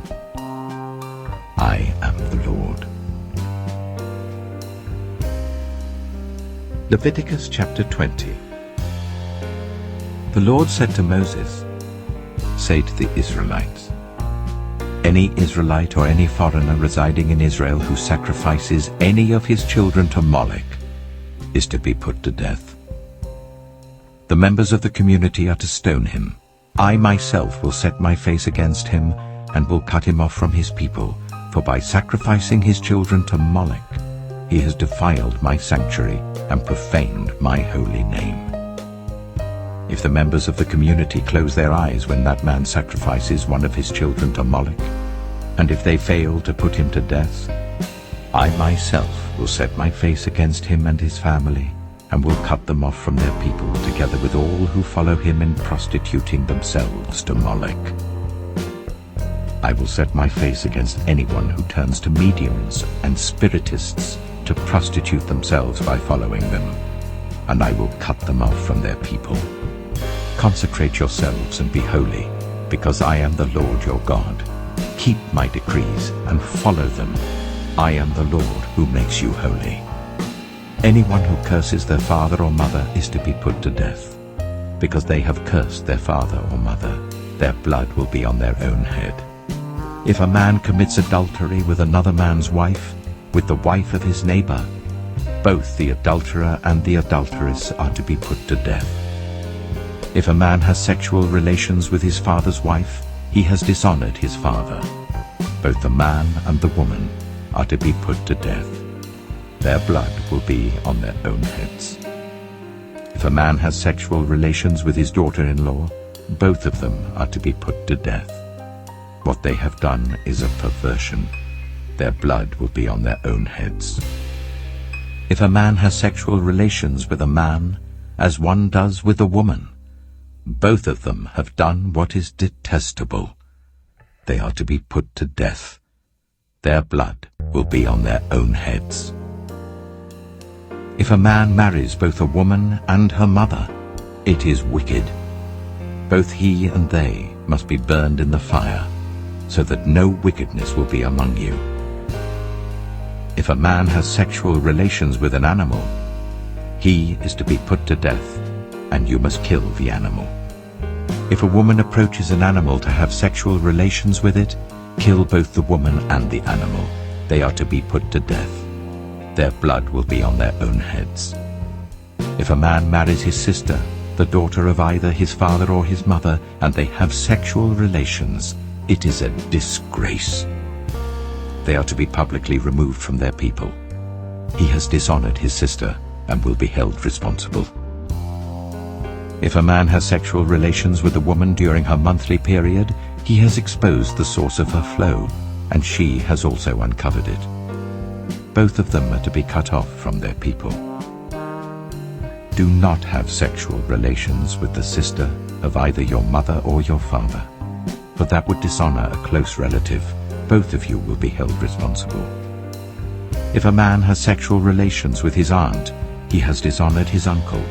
They will be held responsible. They will die childless.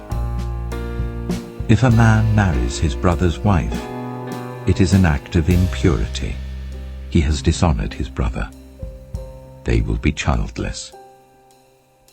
Keep all my decrees and laws and follow them, so that the land where I am bringing you to live may not vomit you out. You must not live according to the customs of the nations I am going to drive out before you. Because they did all these things, I abhorred them. But I said to you, you will possess their land. I will give it to you as an inheritance, a land flowing with milk and honey. I am the Lord your God, who has set you apart from the nations. You must therefore make a distinction between clean and unclean animals, and between unclean and clean birds. Do not defile yourselves by any animal or bird or anything that moves along the ground. Those that I have set apart as unclean for you.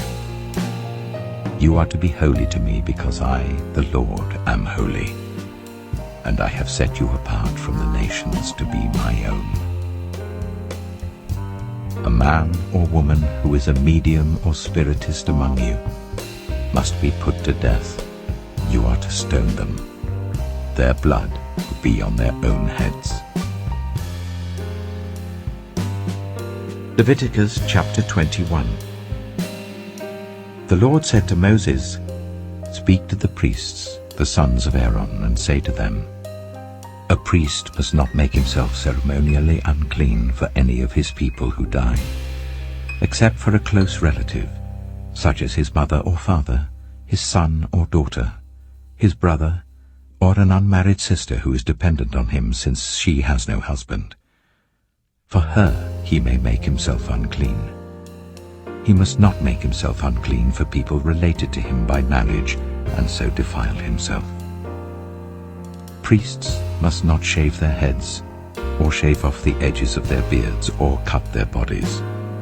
They must be holy to their God, and must not profane the name of their God.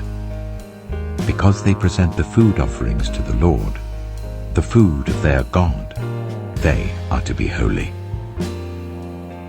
They must not marry women defiled by prostitution or divorced from their husbands, because priests are holy to their God.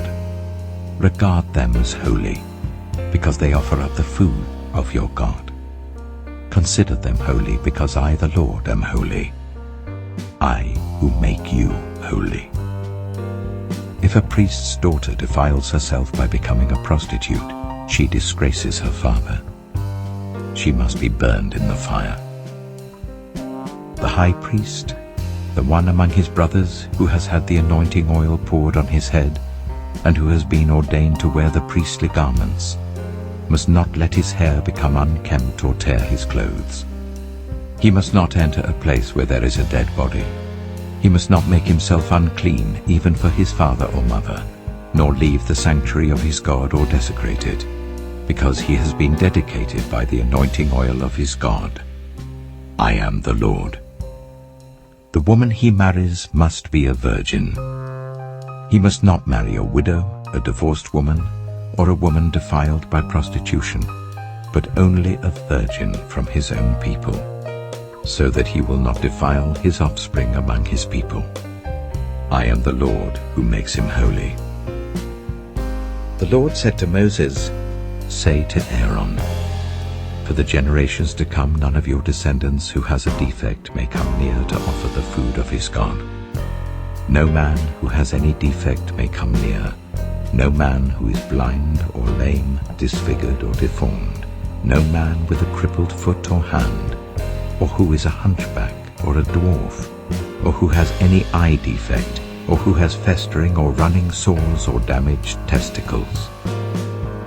No descendant of Aaron the priest who has any defect is to come near to present the food offerings to the Lord.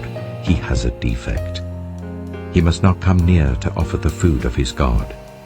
He may eat the most holy food of his God, as well as the holy food.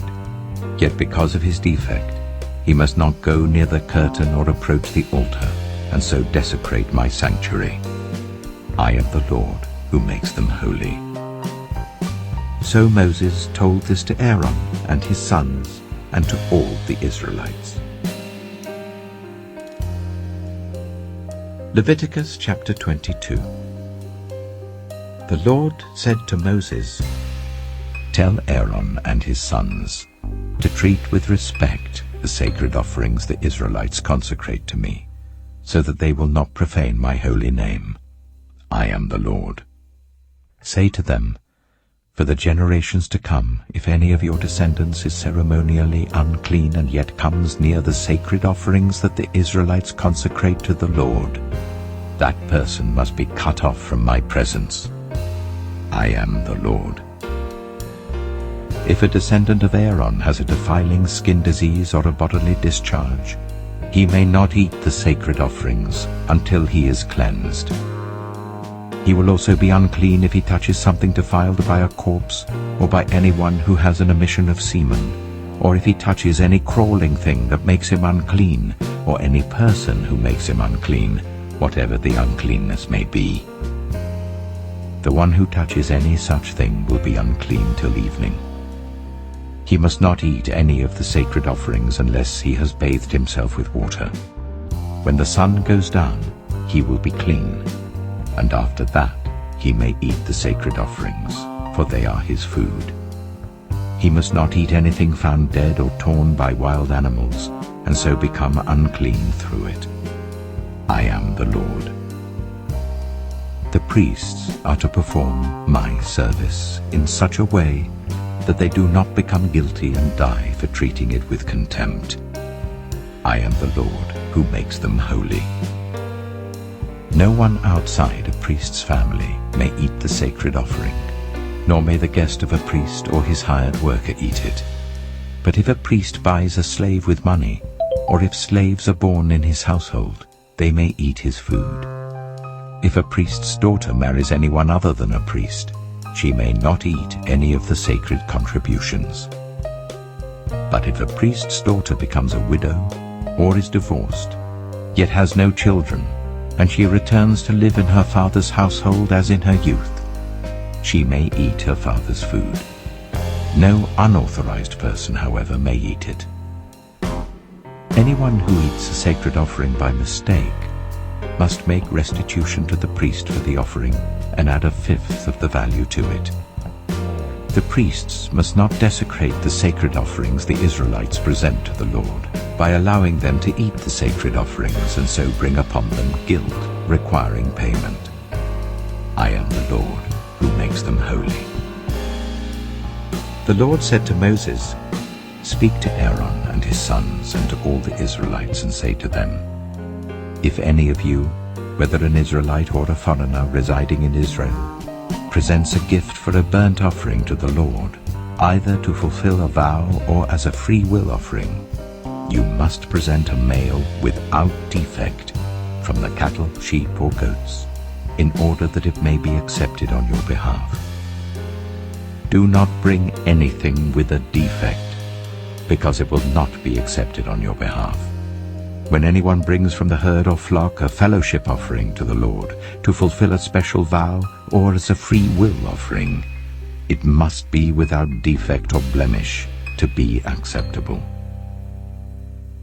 Do not offer to the Lord the blind, the injured, or the maimed, or anything with warts or festering or running sores.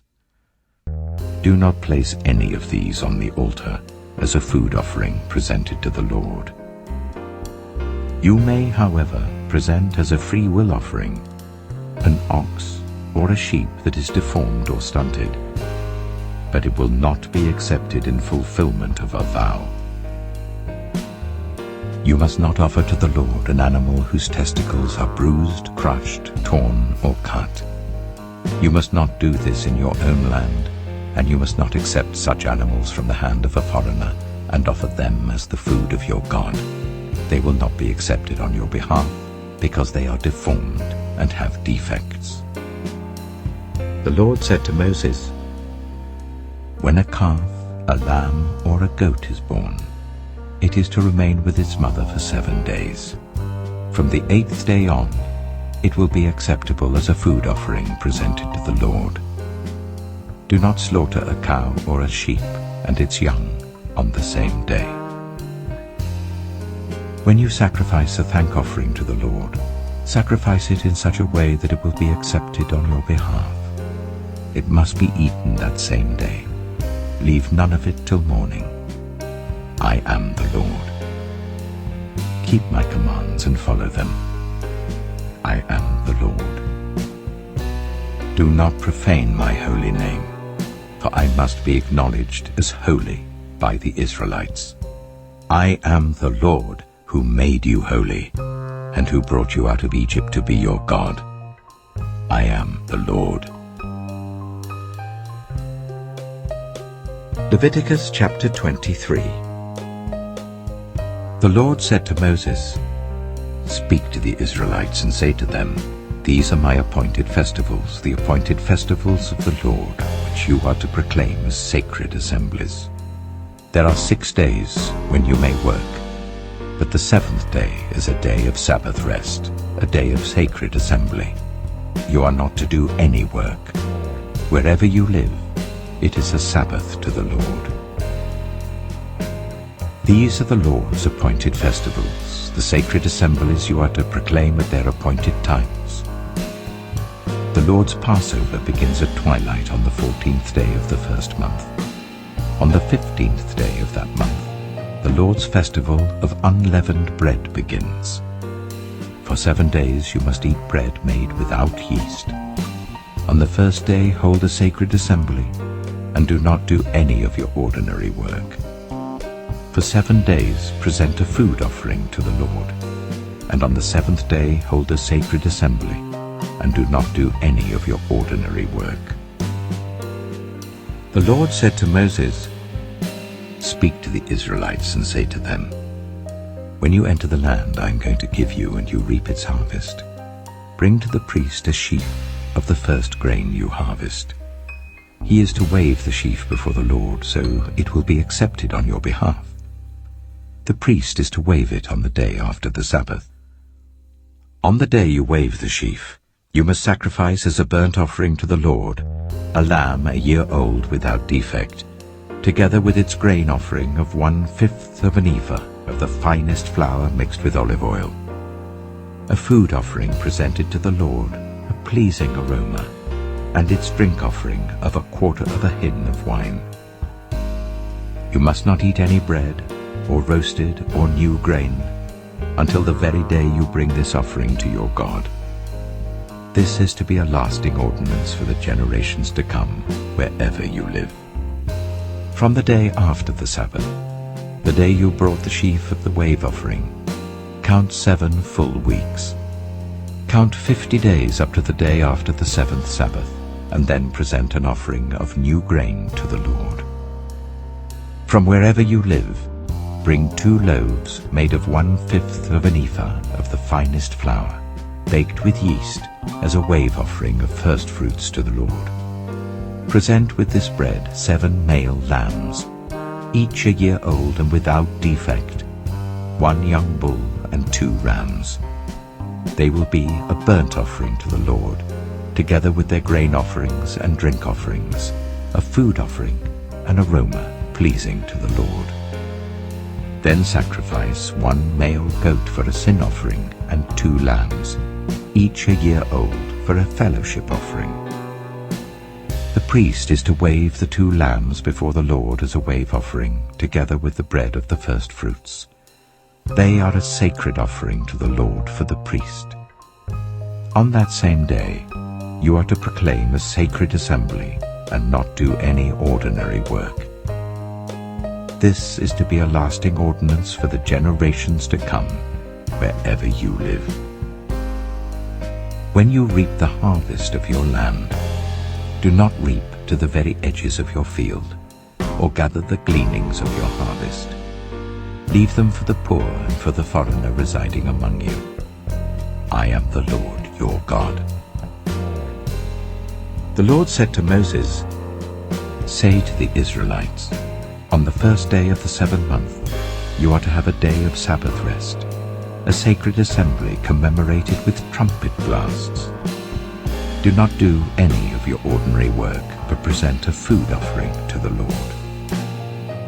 The Lord said to Moses, "The 10th day of this 7th month is the Day of Atonement. Hold a sacred assembly and deny yourselves, and present a food offering to the Lord. Do not do any work on that day, because it is the Day of Atonement, when atonement is made for you before the Lord your God. Those who do not deny themselves on that day must be cut off from their people. I will destroy from among their people anyone who does any work on that day.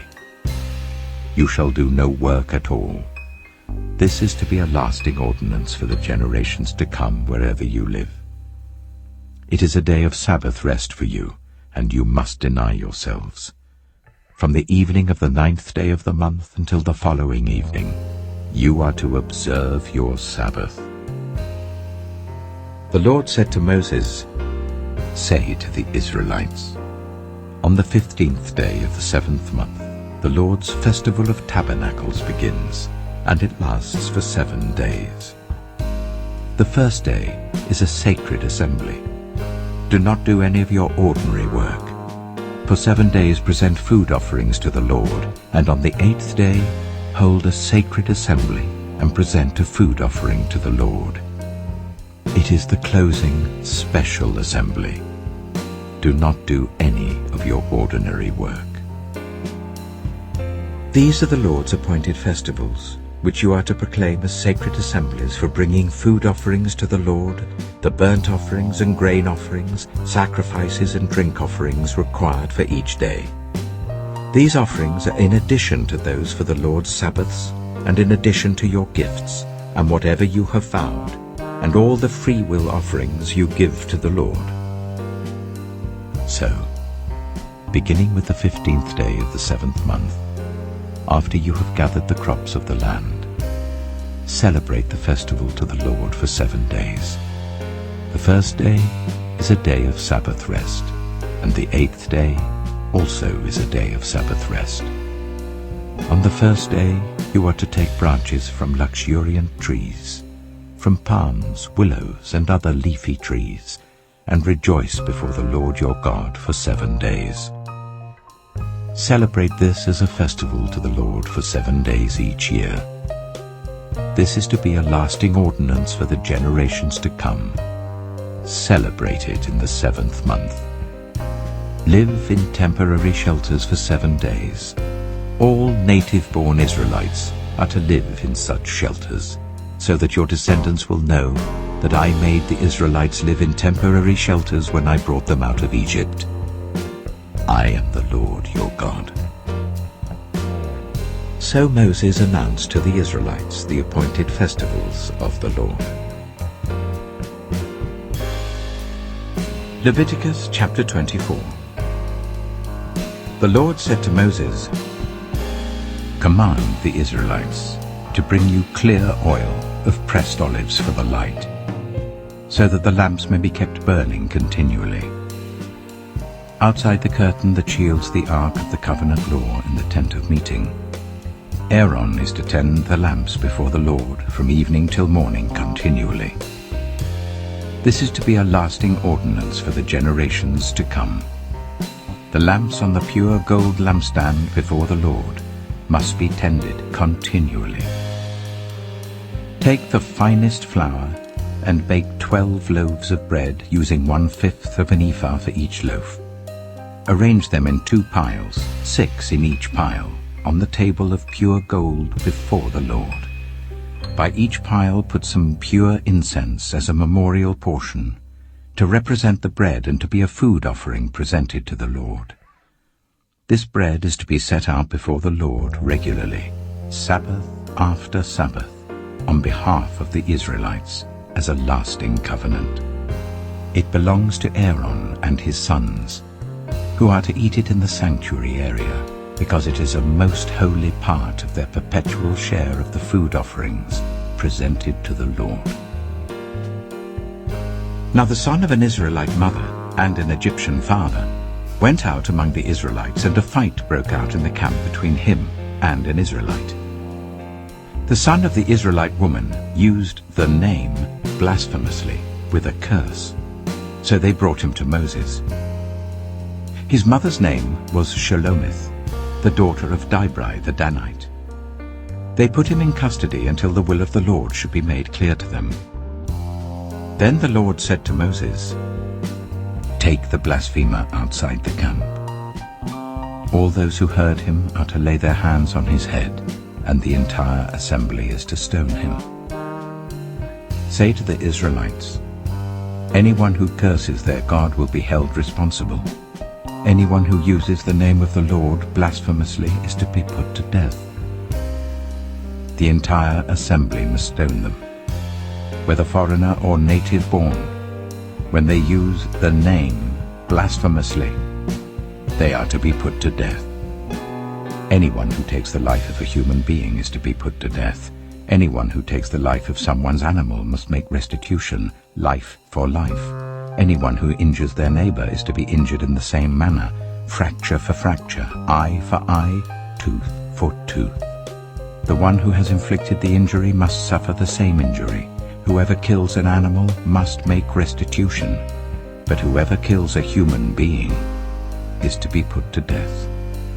You are to have the same law for the foreigner and the native born. I am the Lord your God." Then Moses spoke to the Israelites, and they took the blasphemer outside the camp and stoned him. The Israelites did as the Lord commanded Moses. Leviticus chapter 25. The Lord said to Moses at Mount Sinai, "Speak to the Israelites and say to them, when you enter the land I am going to give you, the land itself must observe a Sabbath to the Lord. For 6 years sow your fields, and for 6 years prune your vineyards and gather their crops. But in the 7th year, the land is to have a year of Sabbath rest, a Sabbath to the Lord. Do not sow your fields or prune your vineyards. Do not reap what grows of itself, or harvest the grapes of your untended vines. The land is to have a year of rest. Whatever the land yields during the Sabbath year will be food for you. for yourself, your male and female servants, and the hired worker and the temporary resident who live among you, as well as for your livestock and the wild animals in your land. Whatever the land produces may be eaten. Count 7 Sabbath years, 7 times 7 years, so that the 7 Sabbath years amount to a period of 49 years. Then sound the trumpet everywhere on the 10th day of the 7th month. On the Day of Atonement sound the trumpet throughout your land. Consecrate the 50th year and proclaim liberty throughout the land to all its inhabitants. It shall be a jubilee for you. Each of you is to return to your family property and to your own clan. The 50th year shall be a jubilee for you. Do not sow and do not reap what grows of itself, or harvest the untended vines. For it is a jubilee, and is to be holy for you. Eat only what is taken directly from the fields. In this year of jubilee, everyone is to return to their own property. If you sell land to any of your own people or buy land from them, do not take advantage of each other. You are to buy from your own people on the basis of the number of years since the Jubilee, and they are to sell to you on the basis of the number of years left for harvesting crops. When the years are many, you are to increase the price, and when the years are few, you are to decrease the price, because what is really being sold to you is the number of crops. Do not take advantage of each other, but fear your God. I am the Lord your God. Follow my decrees and be careful to obey my laws, and you will live safely in the land. Then the land will yield its fruit, and you will eat your fill and live there in safety. You may ask, what will we eat in the 7th year if we do not plant or harvest our crops? I will send you such a blessing in the 6th year that the land will yield enough for 3 years. While you plant during the 8th year, you will eat from the old crop and will continue to eat from it until the harvest of the 9th year comes in.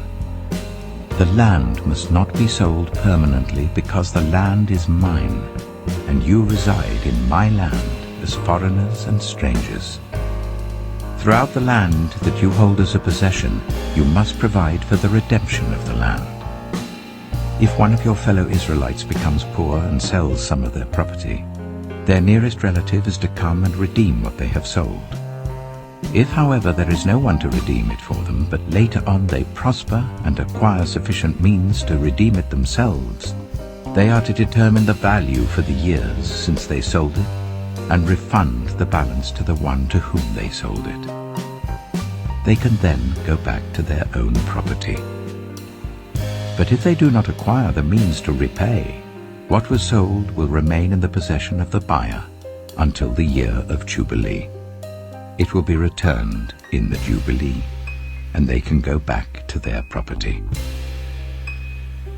Anyone who sells a house in a walled city retains the right of redemption a full year after its sale.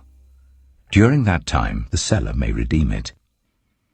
If it is not redeemed before a full year has passed, the house in the walled city shall belong permanently to the buyer and the buyer's descendants. It is not to be returned in the Jubilee. But houses in villages without walls round them are to be considered as belonging to the open country.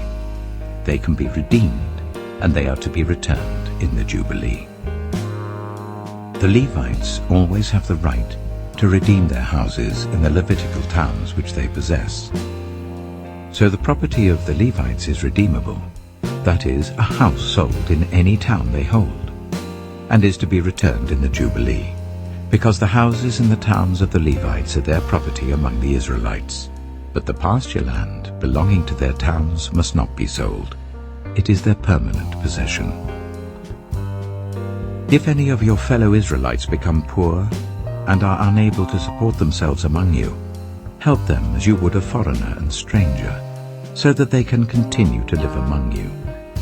Do not take interest or any profit from them, but fear your God. so that they may continue to live among you. You must not lend them money at interest or sell them food at a profit. I am the Lord your God, who brought you out of Egypt to give you the land of Canaan, and to be your God. If any of your fellow Israelites become poor and sell themselves to you, do not make them work as slaves. They are to be treated as hired workers or temporary residents among you. They are to work for you until the year of Jubilee. Then they and their children are to be released, and they will go back to their own clans and to the property of their ancestors. Because the Israelites are my servants whom I brought out of Egypt, they must not be sold as slaves. Do not rule over them ruthlessly, but fear your God. Your male and female slaves are to come from the nations around you. From them you may buy slaves. You may also buy some of the temporary residents living among you, and members of their clans born in your country, and they will become your property. You can bequeath them to your children as inherited property, and can make them slaves for life. But you must not rule over your fellow Israelites ruthlessly. If a foreigner residing among you becomes rich, and any of your fellow Israelites become poor and sell themselves to the foreigner, or to a member of the foreigner's clan, they retain the right of redemption after they have sold themselves. One of their relatives may redeem them, an uncle or a cousin, or any blood relative in their clan may redeem them. Or, if they prosper, they may redeem themselves. They and their buyer are to count the time from the year they sold themselves up to the year of Jubilee.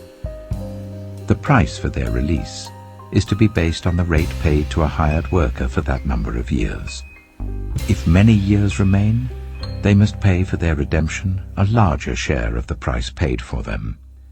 If only a few years remain until the year of Jubilee, they are to compute that and pay for their redemption accordingly. They are to be treated as workers hired from year to year. You must see to it that those to whom they owe service do not rule over them ruthlessly. Even if someone is not redeemed in any of these ways, they and their children are to be released in the year of Jubilee, for the Israelites belong to me as servants. They are my servants whom I brought out of Egypt. I am the Lord your God. Leviticus chapter 26.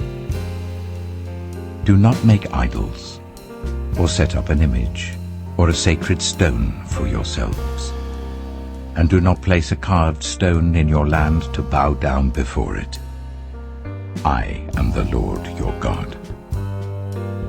Observe my Sabbaths and have reverence for my sanctuary. I am the Lord. If you follow my decrees and are careful to obey my commands, I will send you rain in its season, and the ground will yield its crops and the trees their fruit.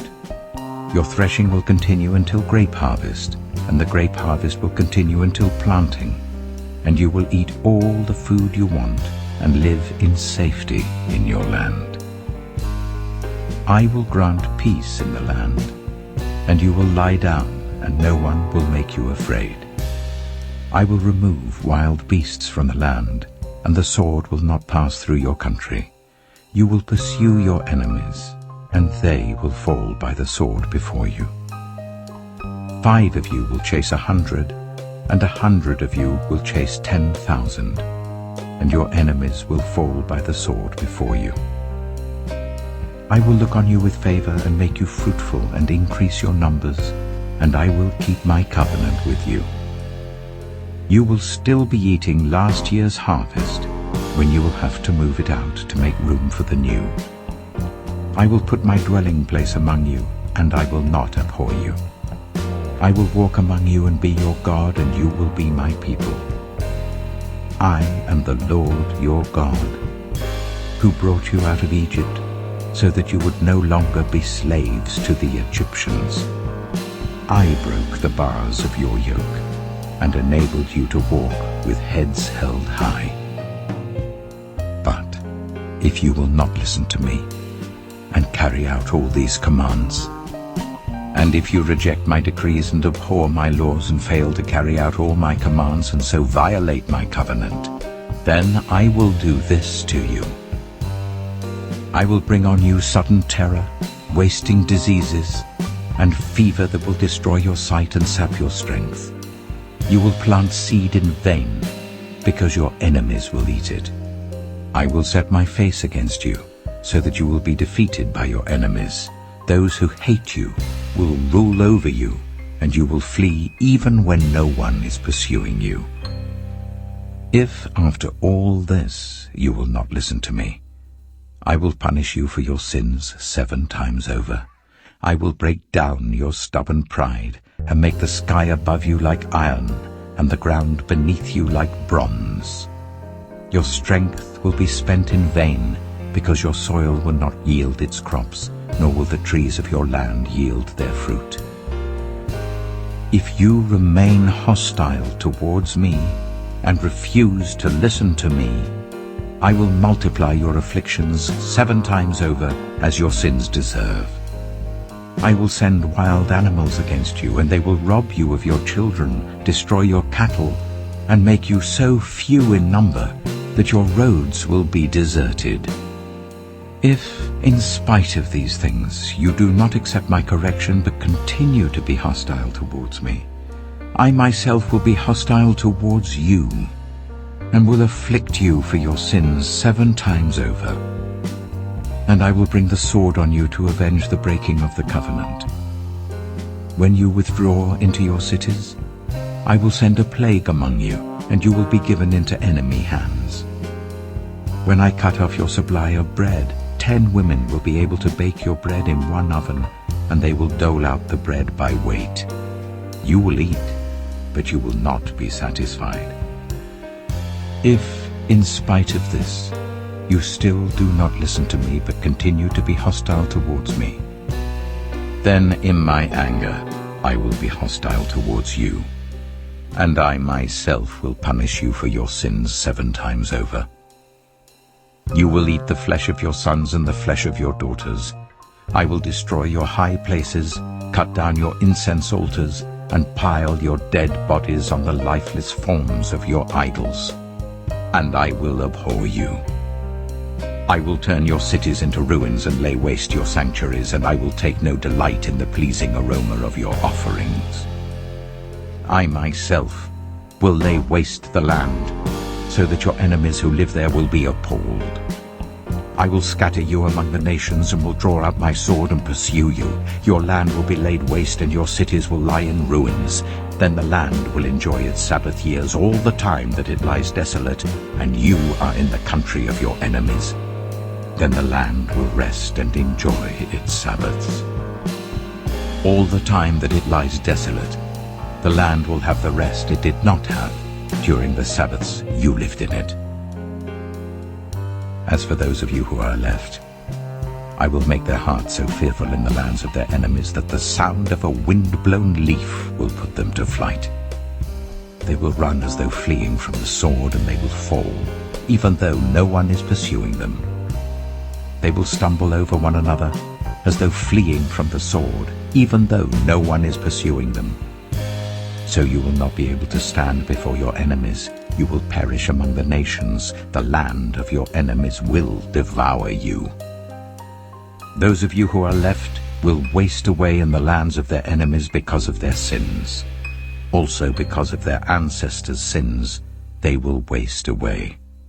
But if they will confess their sins and the sins of their ancestors, their unfaithfulness and their hostility towards me, which made me hostile towards them, so that I sent them into the land of their enemies, then, when their uncircumcised hearts are humbled and they pay for their sin, I will remember my covenant with Jacob and my covenant with Isaac and my covenant with Abraham, and I will remember the land. For the land will be deserted by them, and will enjoy its Sabbaths while it lies desolate without them. They will pay for their sins because they rejected my laws and abhorred my decrees. Yet, in spite of this, when they are in the land of their enemies. I will not reject them or abhor them, so as to destroy them completely, breaking my covenant with them. I am the Lord their God. But for their sake I will remember the covenant with their ancestors, whom I brought out of Egypt in the sight of the nations to be their God. I am the Lord. These are the decrees, the laws, and the regulations that the Lord established at Mount Sinai between himself and the Israelites through Moses. Leviticus chapter 27. The Lord said to Moses, "Speak to the Israelites and say to them, if anyone makes a special vow to dedicate a person to the Lord by giving the equivalent value, set the value of a male between the ages of 20 and 60 at 50 shekels of silver, according to the sanctuary shekel. For a female, set her value at 30 shekels. For a person between the ages of 5 and 20, set the value of a male at 20 shekels and of a female at 10 shekels. For a person between 1 month and 5 years, set the value of a male at 5 shekels of silver, and that of a female at 3 shekels of silver.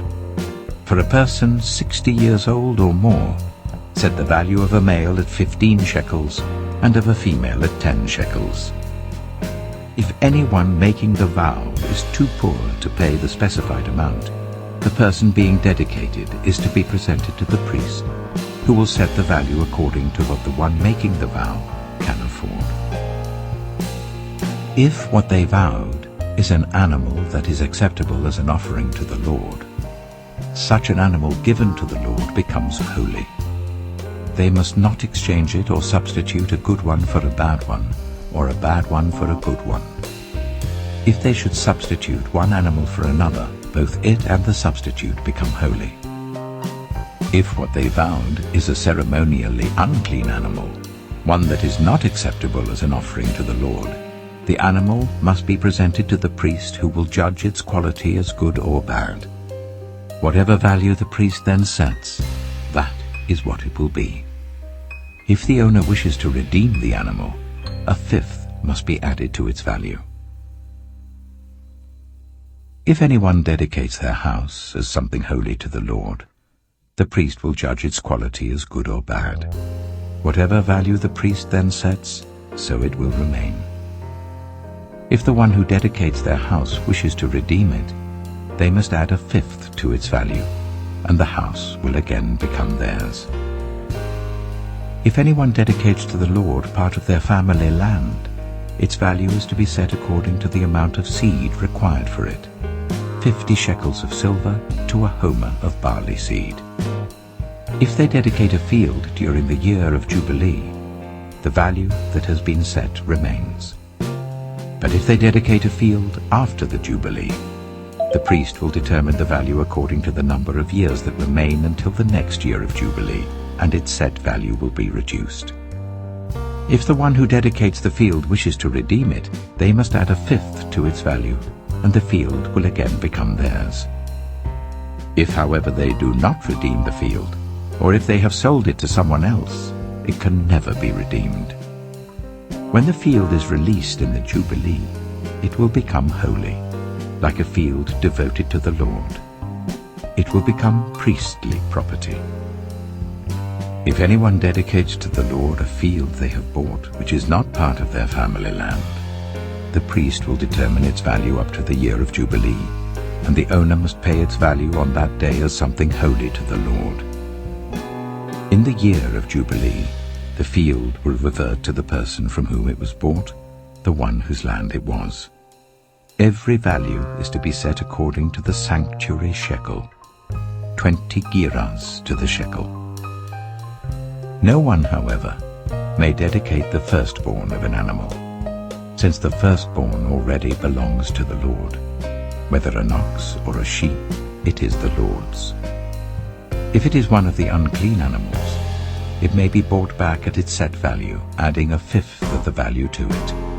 If it is not redeemed, it is to be sold at its set value.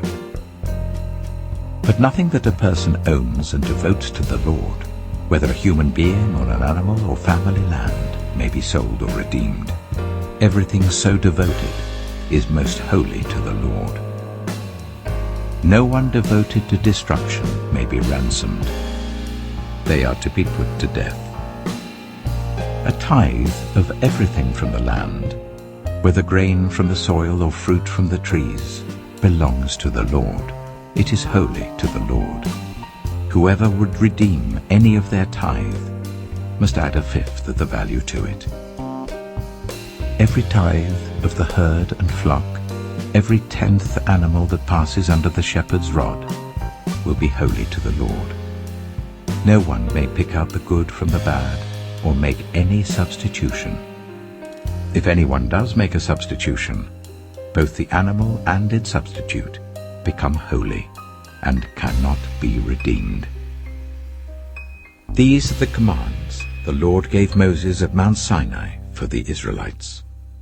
Your continued viewership inspires me to keep creating content that resonates with you, and I am truly humbled by your ongoing presence in our community. Thank you for being a part of this journey with me, and I look forward to continuing to explore, learn, and grow together. Dear valued subscribers, I want to extend a heartfelt thank you to each and every one of you for your unwavering support and for taking the time to watch our videos. Your engagement and enthusiasm mean the world to me, and I'm deeply grateful for the opportunity to share my passion for exploring the Book of Leviticus with you.